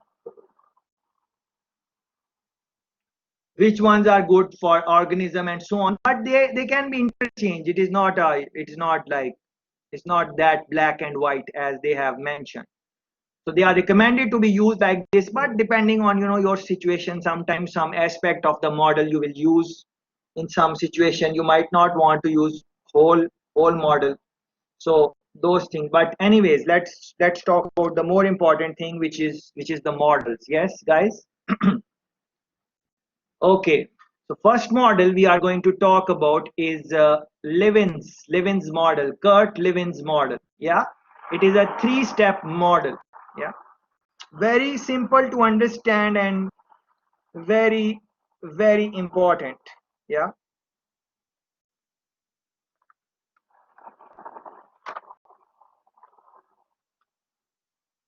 So look in the middle, speed up executive reporting process. That is what they want to do. Yeah. So on one side they are saying management board asking for this will free up time for us, good PR for us, providing opportunity for questioning customer requirements. All of these things they are doing these things. All of these things they are doing to meet this target, whatever the target is. On the other hand, what is happening? Customers will be disgruntled by change. Yeah, so this is kind of resistance. We have little time free to tackle these time issues. Yeah, so someone is asking you at work, do this, and you can't do it. Although you see what are the advantages, but you can't do it because you think that, you know, and then the system will override all this in 2 years time. What is the, it might not be useful in the long run. So what they are trying to say, Levin is saying that in any type of change is happening in a field, and in that field different forces are playing with each other and against each other. This is what he's saying. So any change which is happening, that is happening in a field, and within that field various forces are playing with each other and against each other. Some are cooperating, some are resisting. All of these things are happening. So from that he is giving the name force field analysis. So you have a field, whatever thing you are trying to achieve in the organization. In that field, there are some forces which are helping you to reach the target, objective, goal, whatever you're trying to do. On the same side, there are some people, some emotions, some processes, anything which is resisting that. So all of these things which are working for you and which are working against you, they kind of create a force field. This is what he's saying. So you need to analyze that which resistance you want to minimize, which resistance is okay, which people you want to take out of the system, which more people you want to include. Are there any people who can give you more support? You want to talk about all of that thing. So in simple words, this is what it is. Let's talk a little bit more about this using the next picture, which is this one. So for that, Levin is proposing a 3-step model. Again, very simple model, extremely simple, but it is the backbone of change management. It is very beneficial and excellent model. Very simple, but the benefits of using these type of model is extremely good. So let's talk about that. So this is the first step. What is the first step? First step is unfreeze. Unfreeze. Unfreeze. What is the second step? Move. Take action. Yeah, whatever you need to do. And what is the third step? Refreeze. Refreeze. Yeah. So let's talk about that. What is unfreeze? So you have some habits, the way of doing things, whatever they are. You are giving the person some time, space, training, cooperation, adjustment, whatever you want to call it. You are giving them time to let go of the past, let go of the past behavior. In that you are supporting them, helping them, motivating them, giving them incentives, telling them what is the good if they will unfreeze, trying to link it with the organizational objective, because we are talking about organizational change, all of those things. So that is unfreeze. You are unfreezing them, and giving them time and all those. Then you are moving, then you are helping them to develop, new habits, whatever needs to be done. So that was past, now this is new thing. This is the new status quo, if you want to call it, new way of doing things, all of those things. So but you are giving them time to stick or to be consistent in that move, in this box, in this area. You are giving them time so it becomes kind of second nature or something. Yeah.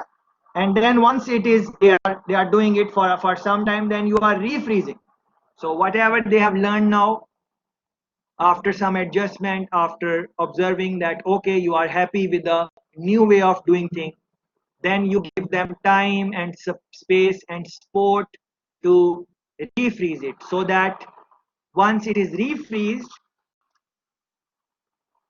then it becomes new way of doing thing. It becomes new status quo. You guys remember that model, Virginia Satter model? I think in the last session we were speaking about that.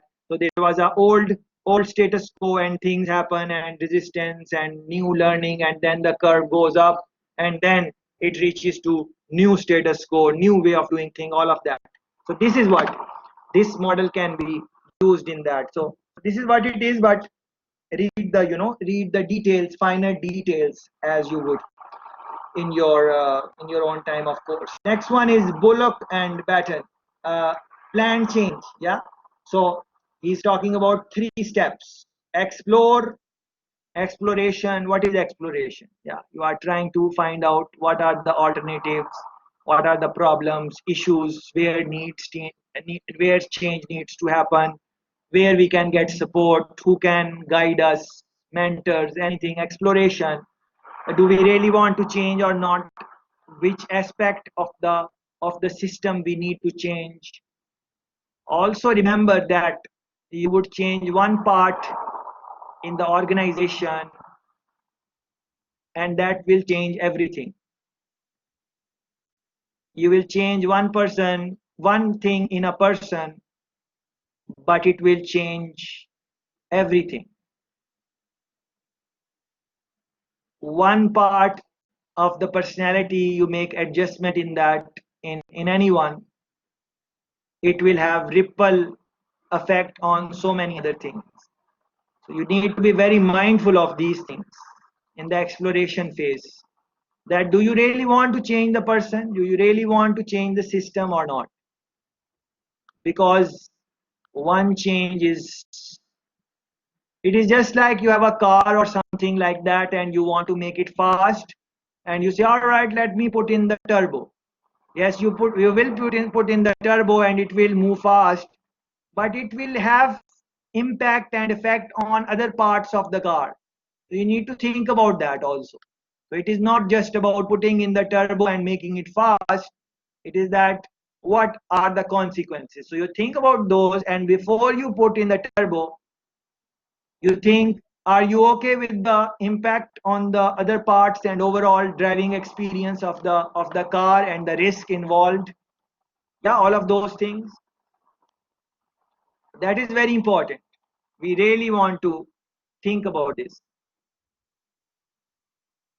And personally speaking, the more I think about this, the less I feel the urge or tendency to change other people.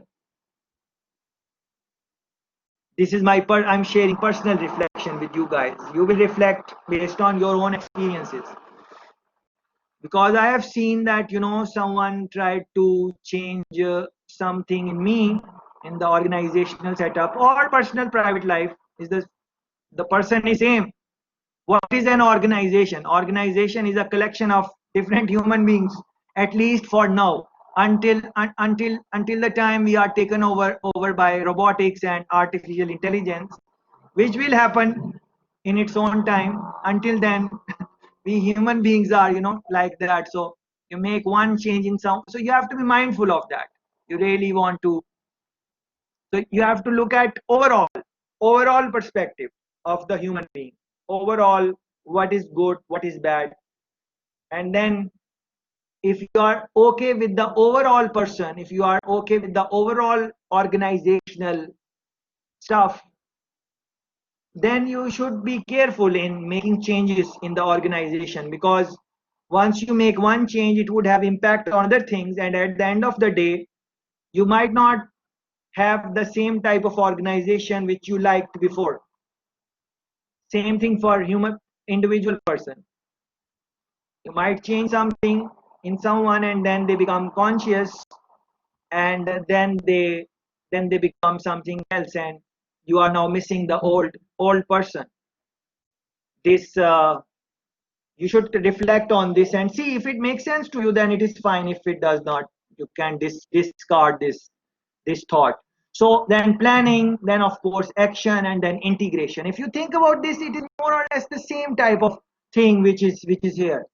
Yeah, it is same type of thing: unfreeze, move, and refreeze. So this is a very simple model, but a good application of this model can really assist in managing change, because many times we are not giving time for unfreeze, we are not giving time in this block, and definitely we are not really giving the time to have not you seen in this life that someone will quit some habit or something, but they will go back to the same thing again. What is that? Or in relationships, I have seen that. uh, I don't have personal experience, but I've seen it a lot, that someone would leave someone, and we will know that they are not together, and then they will, and they made the right decision. They are not supposed to be together, but after a while they will be together. What is that? They did not give themselves time to refreeze. That is what happened, and they went back. And then sometimes I've seen it happening like couple of times. Yeah, so I'm not sure. I hope this thing did not happen to you, but maybe it is not even that bad. I don't know, but I'm just sharing an example. But you can think about this. This one, no, this one is extremely important. Extremely important model. I cannot overstress it. Extremely important. Extremely important. Cotters, remember the same guy we saw the clip, Cotter? He has come up with 8 steps of change management. These are the 8 steps. I'm not going to talk about this one here, but let me confirm where is the clip.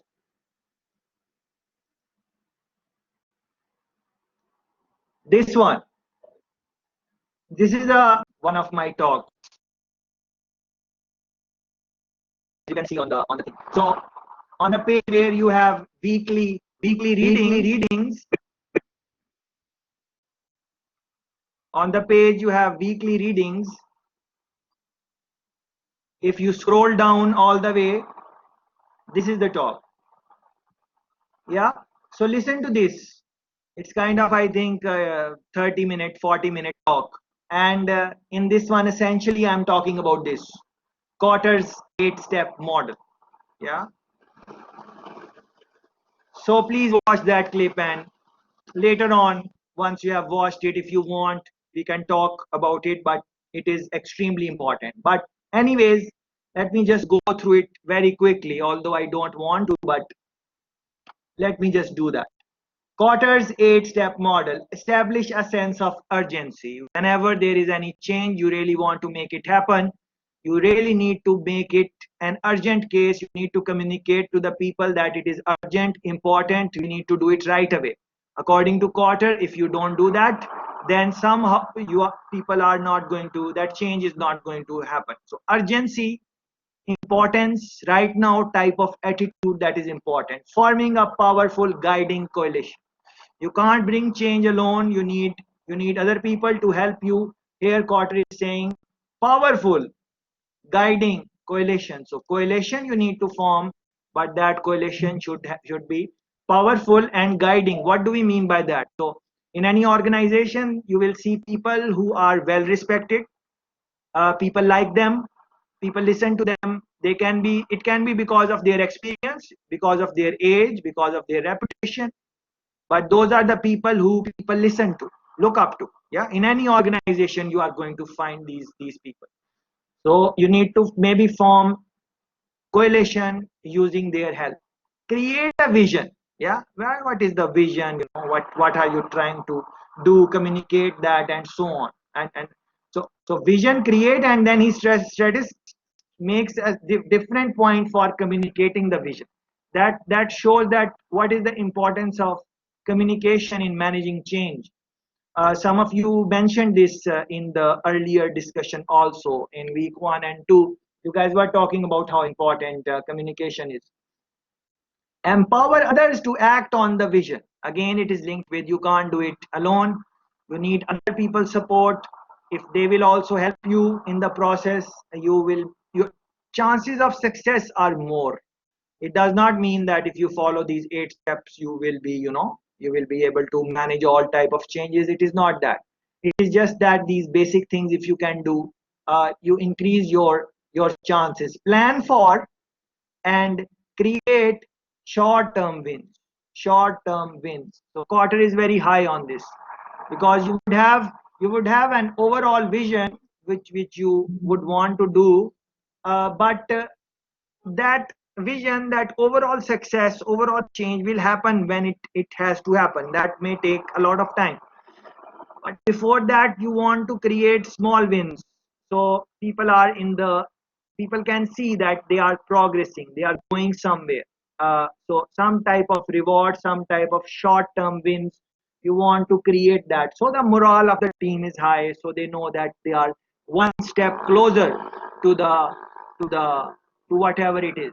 Yeah, so you need to think about that. Just like that example, one of the friends said that she would consume maybe 2 spoons of tea in the cup of tea, 2 spoons of sugar in the cup of tea, or something like that. So now he's trying to put 1 spoon. So that's this can be, you can say that this is a win.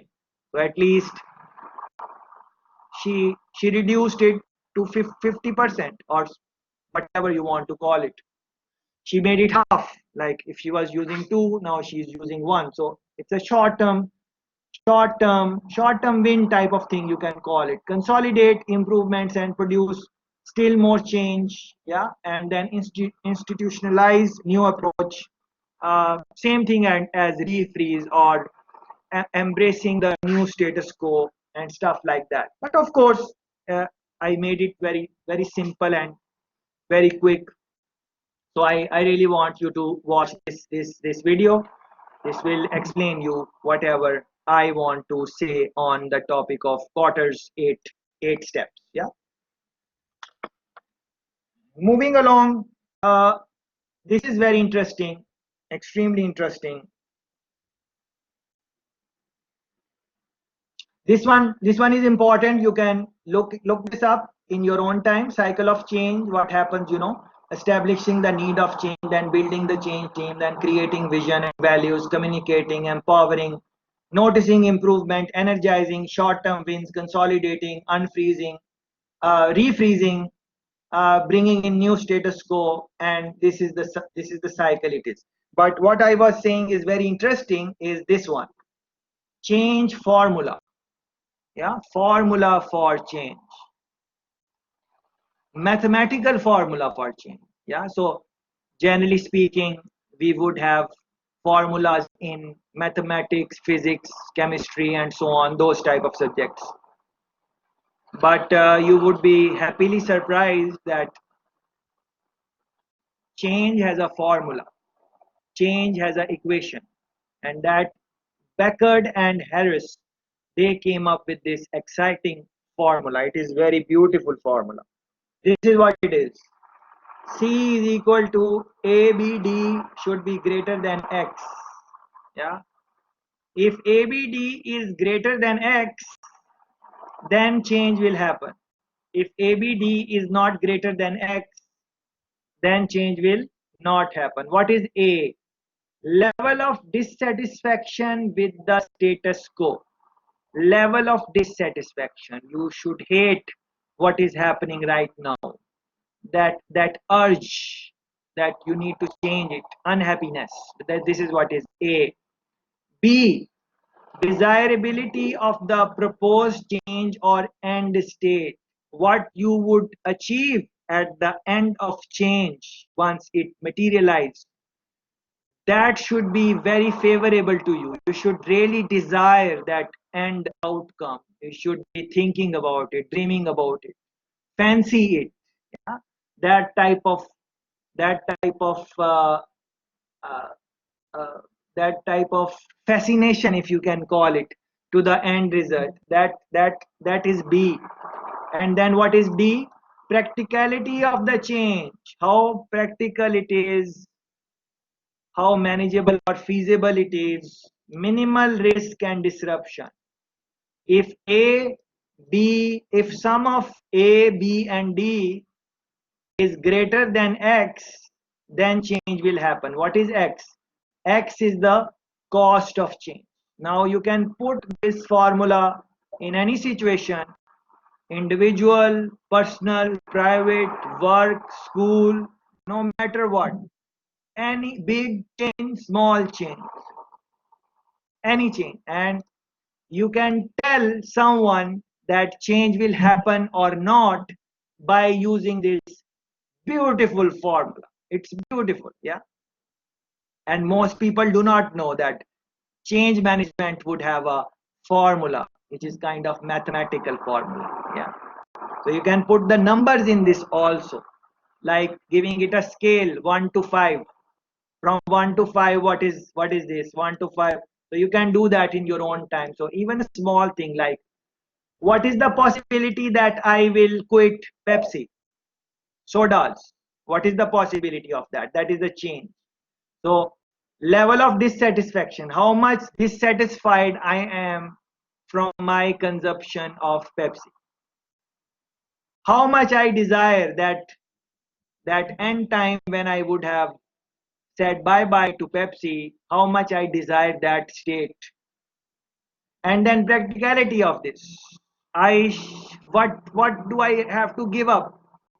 That feeling which I get, those sensations which I get by consuming a soda or something like that. That is what it is. Practically, is it practical? Am I willing to give it up and stuff like that? All of that. So the power of all of these should be more than the cost of changing. What is the cost of leaving that? Yeah.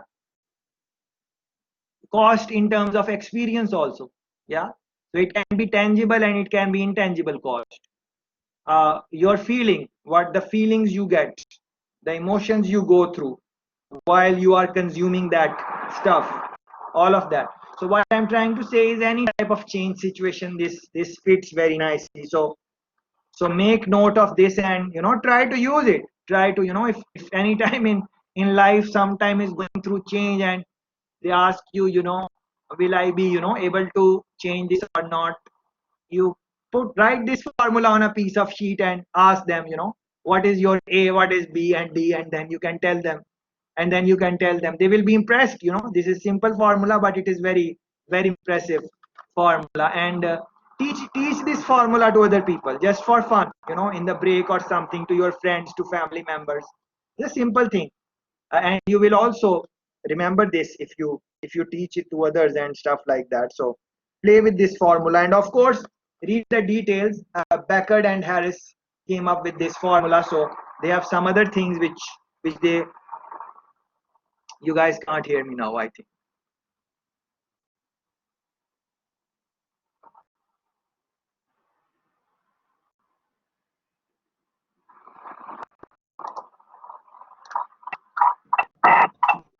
still hearing you, sir.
My God, so many comments. You guys were missing me.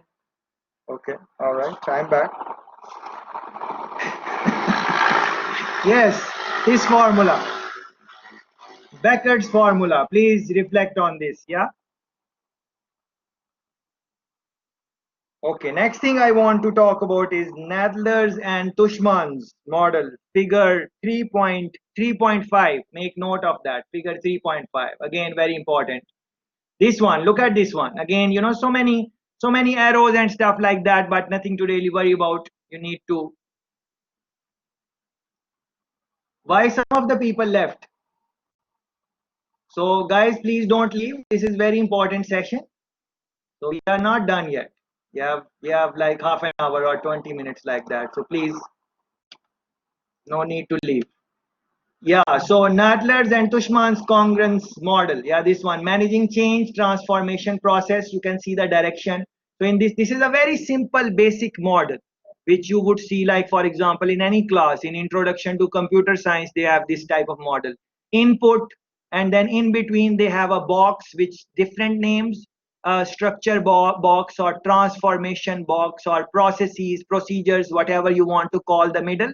And then you have an output. So input, transformation, processes inside, and then output. This is what it is. So what is the input? So according to Nadler and Tushman, they are saying input would be strategy, your way of bringing in the change, your resources. You have the time, you have the capability, you have the people, you have the environment. You guys mentioned this, that environment is very important in all of this. And then the output, you are trying to focus on individual change, team change, organizational performance, organizational change, all of those. And how you can achieve that? They are, according to Nadler and Tushman, they are using four things. One is work arrangements, processes, procedures, then informal organization. You can think about grapevine, how people connect with different people in the organization or at the informal level and also in the formal level. And people, generally speaking, people, because organizations are a collection of people, if you want to think like that. So according to Nadler and Tushman, he's saying to bring or manage change, transform process, you need to think about what are the inputs you have, what are your positives, what are your negatives in the input, and what you are trying to achieve. And once you have established what you want to achieve in the end, these are the four boxes which you can play with. You can play with work procedures, processes. You can manage people, motivate people, inspire them, tell them how important it is to bring that change, whatever you aspire, bring them on board, all of those things which we have been talking about. And then within the organization, just like formal stuff is important, informal is also important. Yeah. So that is why, companies would take you on informal activities like, retreat or getting together or spending time together, something like that. Some companies do that because they think that they are putting more emphasis in informal. On the other hand, there can be other companies which are giving more importance to people and so on. So that depends on the leadership style, on the whatever, so many other things. But these are the four things according to Nadler and Tushman that you should take care of them. They look the same size, but based on your circumstances and stuff, you can give more emphasis to one than another, the way I understand it. But you read the finer details how Nadler and Tushman has explained the model, and then you can reflect on this. Next model I want to talk about is Mckinsey's 7S model. And let me tell you that when you will go on the website, we looked at these, and I was telling you to look at these in your own time. And this one now, so look at this. So I have readings on this on the website also. So this is what I was explaining earlier: force field analysis, driving forces and resistant forces. So in the book they have, we looked at a little bit of a different diagram. So what I'm trying to say, that diagrams can be a little bit different based on who is creating them, but the essential principle is same: driving force and resistance. And within this box you are trying to do things. So don't end this. I have put in a video also, video explanation by some guy. I really liked his explanation, that is why I included it. So please, watch this clip and try to understand. Unfreeze, change, refreeze, cut, live, and we just spoke about that. And this is again a video explanation, very nicely explained, using nice pictures and stuff like that. So you should watch it. And Cotter 8 step, this is an article by Cotter. I have included that also. If you want to go in detail, you can look into this. And then this is a video which is going to give you example of application of Cotter's model. So you can look at my video also, how I have explained it, and then you can read the book section of 8 quarter, and then you can watch this clip also. It's a short clip. So practical application of 8 step. And this is one more. So I'm giving you two examples here because it is important. And then these are some readings which you want to do.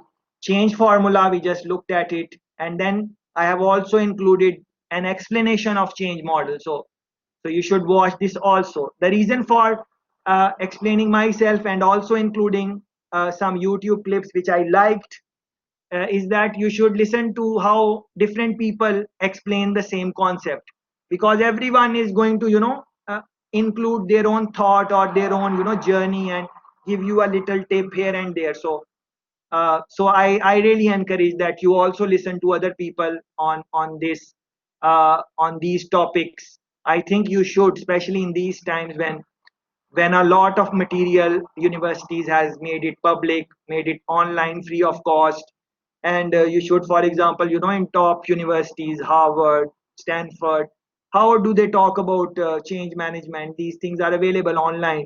Listen to their lectures. I really encourage you. So you can have their point of view also, and then from our discussion you can have our point of view. And over a period of time you will be able to develop your own understanding on this, and this is where we are now. Yeah, so this is 7S Mckinsey 7S model. It is quite a famous model. So these are the 7S: staff, skill, system, and here is the picture I have included. So shared values are the in the middle, because change will happen according to McKinsey if we have some shared inspiration, some shared values, something which we share.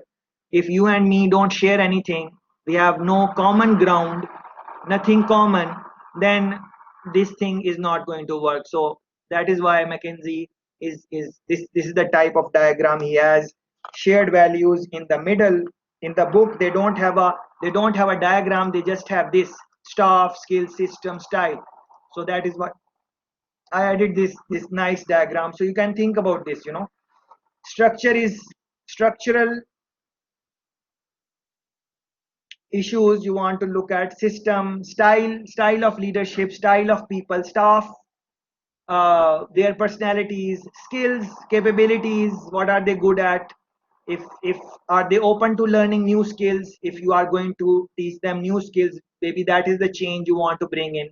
Strategy, what should be your strategy, how you need to communicate with them, uh, or in which mode you want to communicate with them. Is it oral, is it like oral verbal, or is it written communication, phone, email, choice of words? All of those are part of strategy. How you and look at these finer questions which they have for every part, so you should think about that. So for example, staff, how should we help our managers in their growth? Yeah, how should we help our managers in their growth? Yeah, that is so, because followership is equally important, as important, maybe more important than leadership, because most of us are going to be followers than real leaders, like at the top level or something like that. We aspire to, but because the number of top leaders is less, so maybe some of us are going to reach there, others might not. So in that context, how should we help our managers in their growth? That growth mindset, what is growth mindset? Read on that. Yeah, so this is 7S model. These are the 7 things which you need to look at. So not hard to memorize, because all of them start with S and stuff like that. Next model is William Bridge model. It is very much similar to Levin's 3-step model. Very much similar. Look at this one: ending, neutral zone, and number 3 is new beginning. What a simple model, and yet such a such a such a useful model in managing change. So this is coming from William Bridge. So ending, you want to bring change, but before that you need to give the other party in the organization or wherever that time that they can end the past habits, that time, that whatever learning dip we were talking about, that whatever you want to call it, ending time. And then there is a time where they are neither in the ending and they have not started the new behavior. So that is a neutral zone. So they are, give them time to be neutral. Yeah, in that you can convince them with reason, with numbers, with facts, figures, whatever works, through emotions, whatever, depending on the relationship, depending on the situation. You give them a neutral zone and try to do whatever you want to do, and then the new beginnings would start. So according to Bridge, he's saying that new beginning cannot start before you give the ending, before you give the neutral zone. New beginning cannot start. And I gave you example of the relationships, people breaking up the relationship and going back to the same person. Yeah, this happens across the cultures. It is not about us. Throughout the world, these type of things you would have. So why that happened? Because they did not really end it. The phone number was there, they were linked together on social platforms, they had mutual friends, whatever. So it has not really ended. And then they did not give them neutral zone. Yeah, So that neutral zone is very important before new beginnings. For example, even if someone is ending up the relationship, they would quickly start a new relationship without giving themselves time to reflect what went wrong, what can they learn from this, so they don't repeat the same mistakes and stuff like that. Not giving that time of neutral zone, and when they will try to start new beginning, it will not work because they did not give proper ending. They say, closure, not giving proper closure. Yeah, not giving neutral zone, time to reflect, those type of things. Same thing in organization, you would see that. So in change, it is very tricky, because you might think that person has changed in the organizational setup, but because they did not end the past habit, because you did not give them neutral zone, their new beginnings might be shaky, and they might go back to the ending zone. So this type of talk, this type of reading, you are going to listen from different people, different scholars in change management. So I'm sure you can see how things are similar in William Bridge model and Levin's model, three-step model. Yeah, and you are going to see this again and again. Even if you look at that Cotter's 8-step model, even within that you can figure out that which ones are ending and which ones are neutral and which ones are new beginning, step 1, step 2, step 3. But that, the more you will read over a period of time, the better you will get into that. But anyways, read the details, how Bridge has explained the ending and neutral zone and all of that. Yeah. And if you will look here, I have given you example of 7S here and William Bridge model. See this picture now. This is same as William Bridge model. Yeah, William Bridge model. But look at that. This is a different picture. Nothing to really worry about. Don't get worried about the pictures. Just understand the concept. They are giving you ending time, losing, letting go, all of that. They are giving you neutral zone, and after that they are giving you this area, new beginning and whatever. Yeah, this is what it is. But in the book, look at this diagram. This is how they are explaining.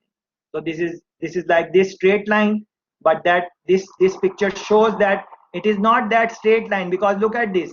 They are using curves in it. Curves, you have studied these type of curve. What is the meaning of curve in your basic economics class and those type of things.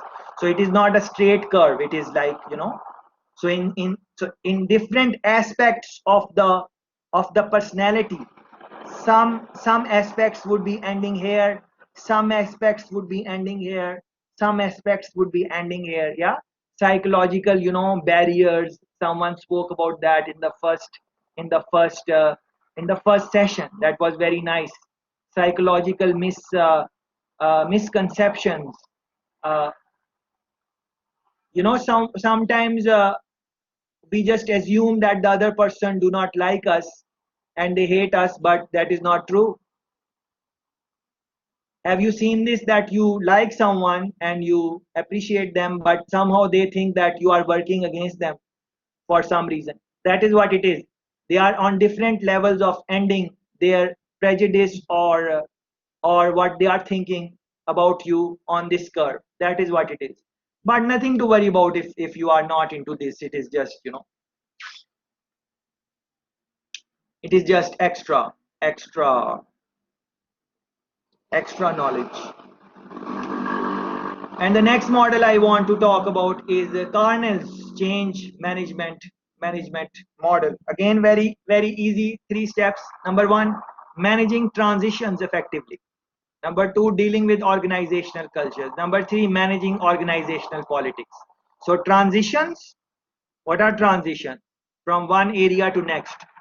Are you going to go step by step from one area to next, just like the example of 2 sugar spoon to 1, that is step by step, or the vape example, step by step? Well, I don't know if using vape you are harming yourself more than what it is. So that is another debate. But transition step by step, or sudden quick transformation, that is another. Yeah, so different type of transition, that is one. Then cultures, the role importance of culture, and then the political situation, politics of of the company, and so on. You need to think about these three things according to Carnell. And William Bridge model, we just spoke about it. I have included this video clip, ending, neutral zone, new beginning. You can watch it in your own time. Yeah, if you like that. And we just spoke about Carnell. Look at this one. So never get worried when you see this type of picture where you are seeing a lot of arrows and stuff like that. It does not really matter, because look at like this: internal and external pressures for change. Whenever you are going to change, there will be pressures, there will be resistance from within the organization, from the other side. What to do? Next step can be dealing with organizational culture. Next step can be managing with organizational politics. Next step can be managing transition effectively. Look at this: transition, culture, politics. And look at that: transition, culture, politics. This is what he's trying to do. Yeah. And then he will say, okay, you can creatively risk take and learn over a period of time, rebuild self-esteem and performance over a time, and at the end of the day, achieving organizational change and learning. Yeah. So although you are seeing so many arrows, but essentially speaking, he's talking about transition, culture, politics. But because the nature of all of these are politics, is again a big debate, how to deal with politics in organization and all of that. Yeah. So that is why they are making these type of arrows. And see how this one is linked with both of them, and this one is linked with both of them, and this one is linked with both of them. And you can also include other things in the second column based on your situation. You can always modify the theories or the things they have explained in the book, and so on. Nothing is wrong in that. Next one I want to talk about is Senge's model. Again, very simple but very useful. These are the guidelines which Senge is giving us for organizational change. 4 guidelines. Number 1: start small. Start small. Don't start something very big. Start something which you can manage. Yeah, that is one. Grow steadily. So according to Senge, he is in more favor of step by step. He is not like overnight type of sudden quick transformation. So for example, the change in which COVID-19 pandemic brought, do you think that Senge's model will apply? No, Senge's model cannot apply if we really want to perform, because the organizations who really want to perform in these times, they had to transform right away, just like that. They don't have much time. But then there were other organizations who give themselves time, and like for example, we at university, we give 1 month of break. Let me not say anything on those lines. Don't plan the whole thing. Yeah, that is very important. Don't plan the whole thing. Flexibility issues. Yeah, if you plan or whole the thing, yes, but same time you plan the whole thing in terms of your vision, what you want to do step by step and so on. But then you should have flexibility on the at the same time. So you're planning for whole, but then you have flexibility also. This is what they are saying. And expect challenges. It will not go smoothly. Very clearly, without any ambiguity, Senge is telling us change efforts are not going to go smoothly. It will be up and down and all of those things. So expect challenge. If you cannot deal with challenges and stuff like that, then don't go and change. You are not ready. How you are going to deal with resistance and all of those things? So what he's trying to say, that prepare yourself before going in. Yeah, because you are going to face a lot of challenges and stuff like that. Yeah. Last model which I want to discuss from this book. Please stay for 10 more minutes, and then we will finish. Maybe less. Couple of things I want to talk about before we close. Stacy and Shaw's model. Yeah. 2 things they are saying. Stacy and Shaw. Number 1, change or a new order of things will emerge naturally from clear communication, conflict, and tension, not too much. Yeah. So Stacy and Shaw are paying more attention on three things: clear communication and conflict and tension, not too much, not too much of a conflict, not too much of tension. This is what, just like our friend mentioned, Camille mentioned, that harmony is, it is better to have harmony. So they are giving that type of pointer here. Number two, as a manager, you are not outside of the system. As a manager, you are not outside of the system, controlling it or planning to alter it. You are part of the whole environment. So many times this mistake people make, that they are making change in the organization and they put themselves outside. They think that the other people need to do this and other people need to do this, but they need to think that they are part of the system, they are part of the organization. So what are the things they need to do and stuff like that. So this one is kind of, it's kind of a reflection, kind of a reflective exercise Stacy and Shaw has done to come up with this. And of course the summary section, as I have told, that those are extremely important for all chapters. You should go through them. For example, see table 3.1, all the models which we discussed or spoke about in today's discussion, they kind of summarize them and then try to make conclusions. But again, I just want to remind you that these conclusions are drawn by the authors, by the people who were writing the book.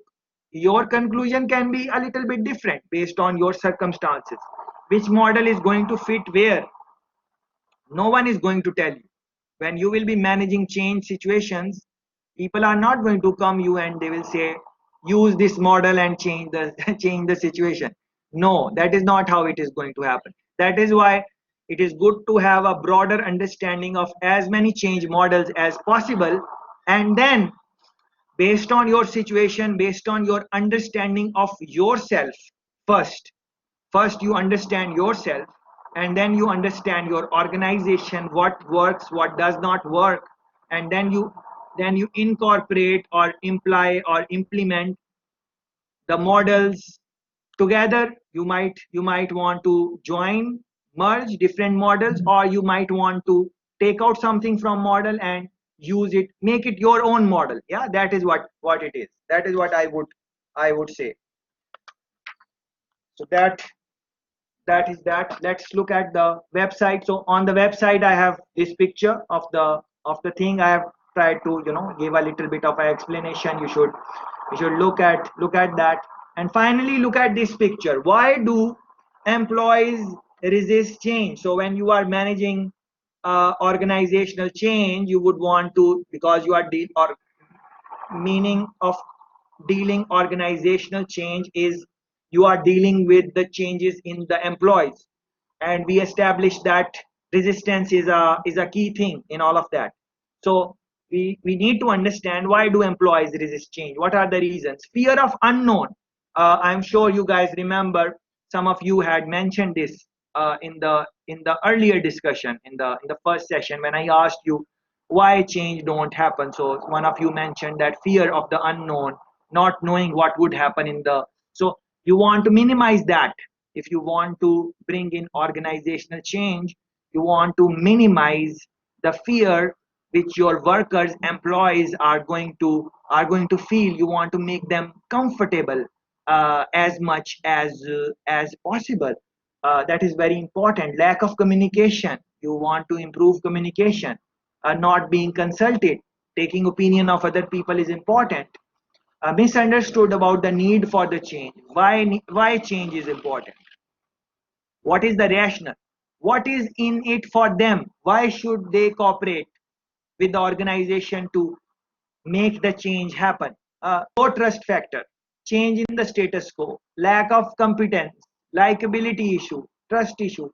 All of those things you would want to think about. Expecting resistance to change and planning for it from the start of your change management program will allow you to effectively manage change. And this one, you guys remember this diagram, uh, from the earlier discussion. One day we were talking about it. You are in denial mode, then angry, confused, depressed, crisis, and eventually if you are able to come out of all of these issues, these obstacles, then you might one day accept it, and maybe you would find new status quo, new habits, new way of looking at things. And look at these vectors: time, self-esteem. You don't have time. If you don't have time, if you are not willing to give people time to work in their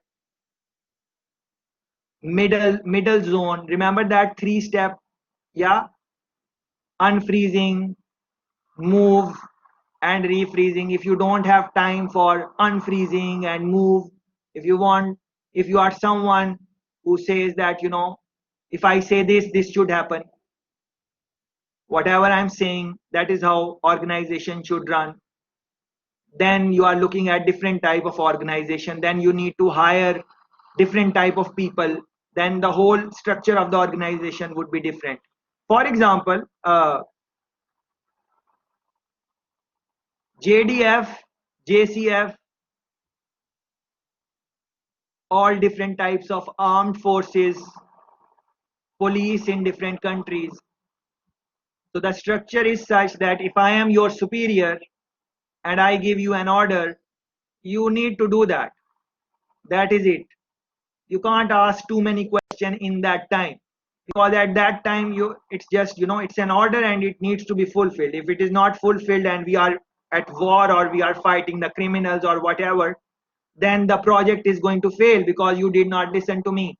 So that is why you would see that in army, well, our army in Jamaica, because we are not at war with any other country, so our army is different. But in the countries where they keep armed forces, over there subordinate needs, just like camp is saying, comply and then complain.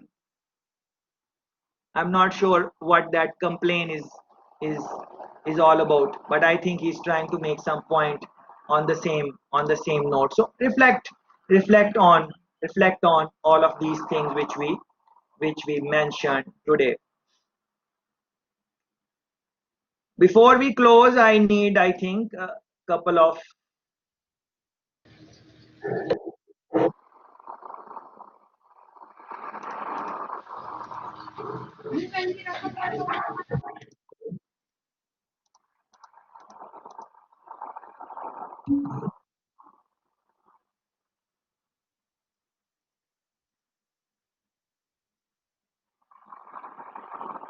okay, I think I'm okay with what we have covered. So this is what it was about organizational. With this, I'm closing our official engagement. Thank you very much.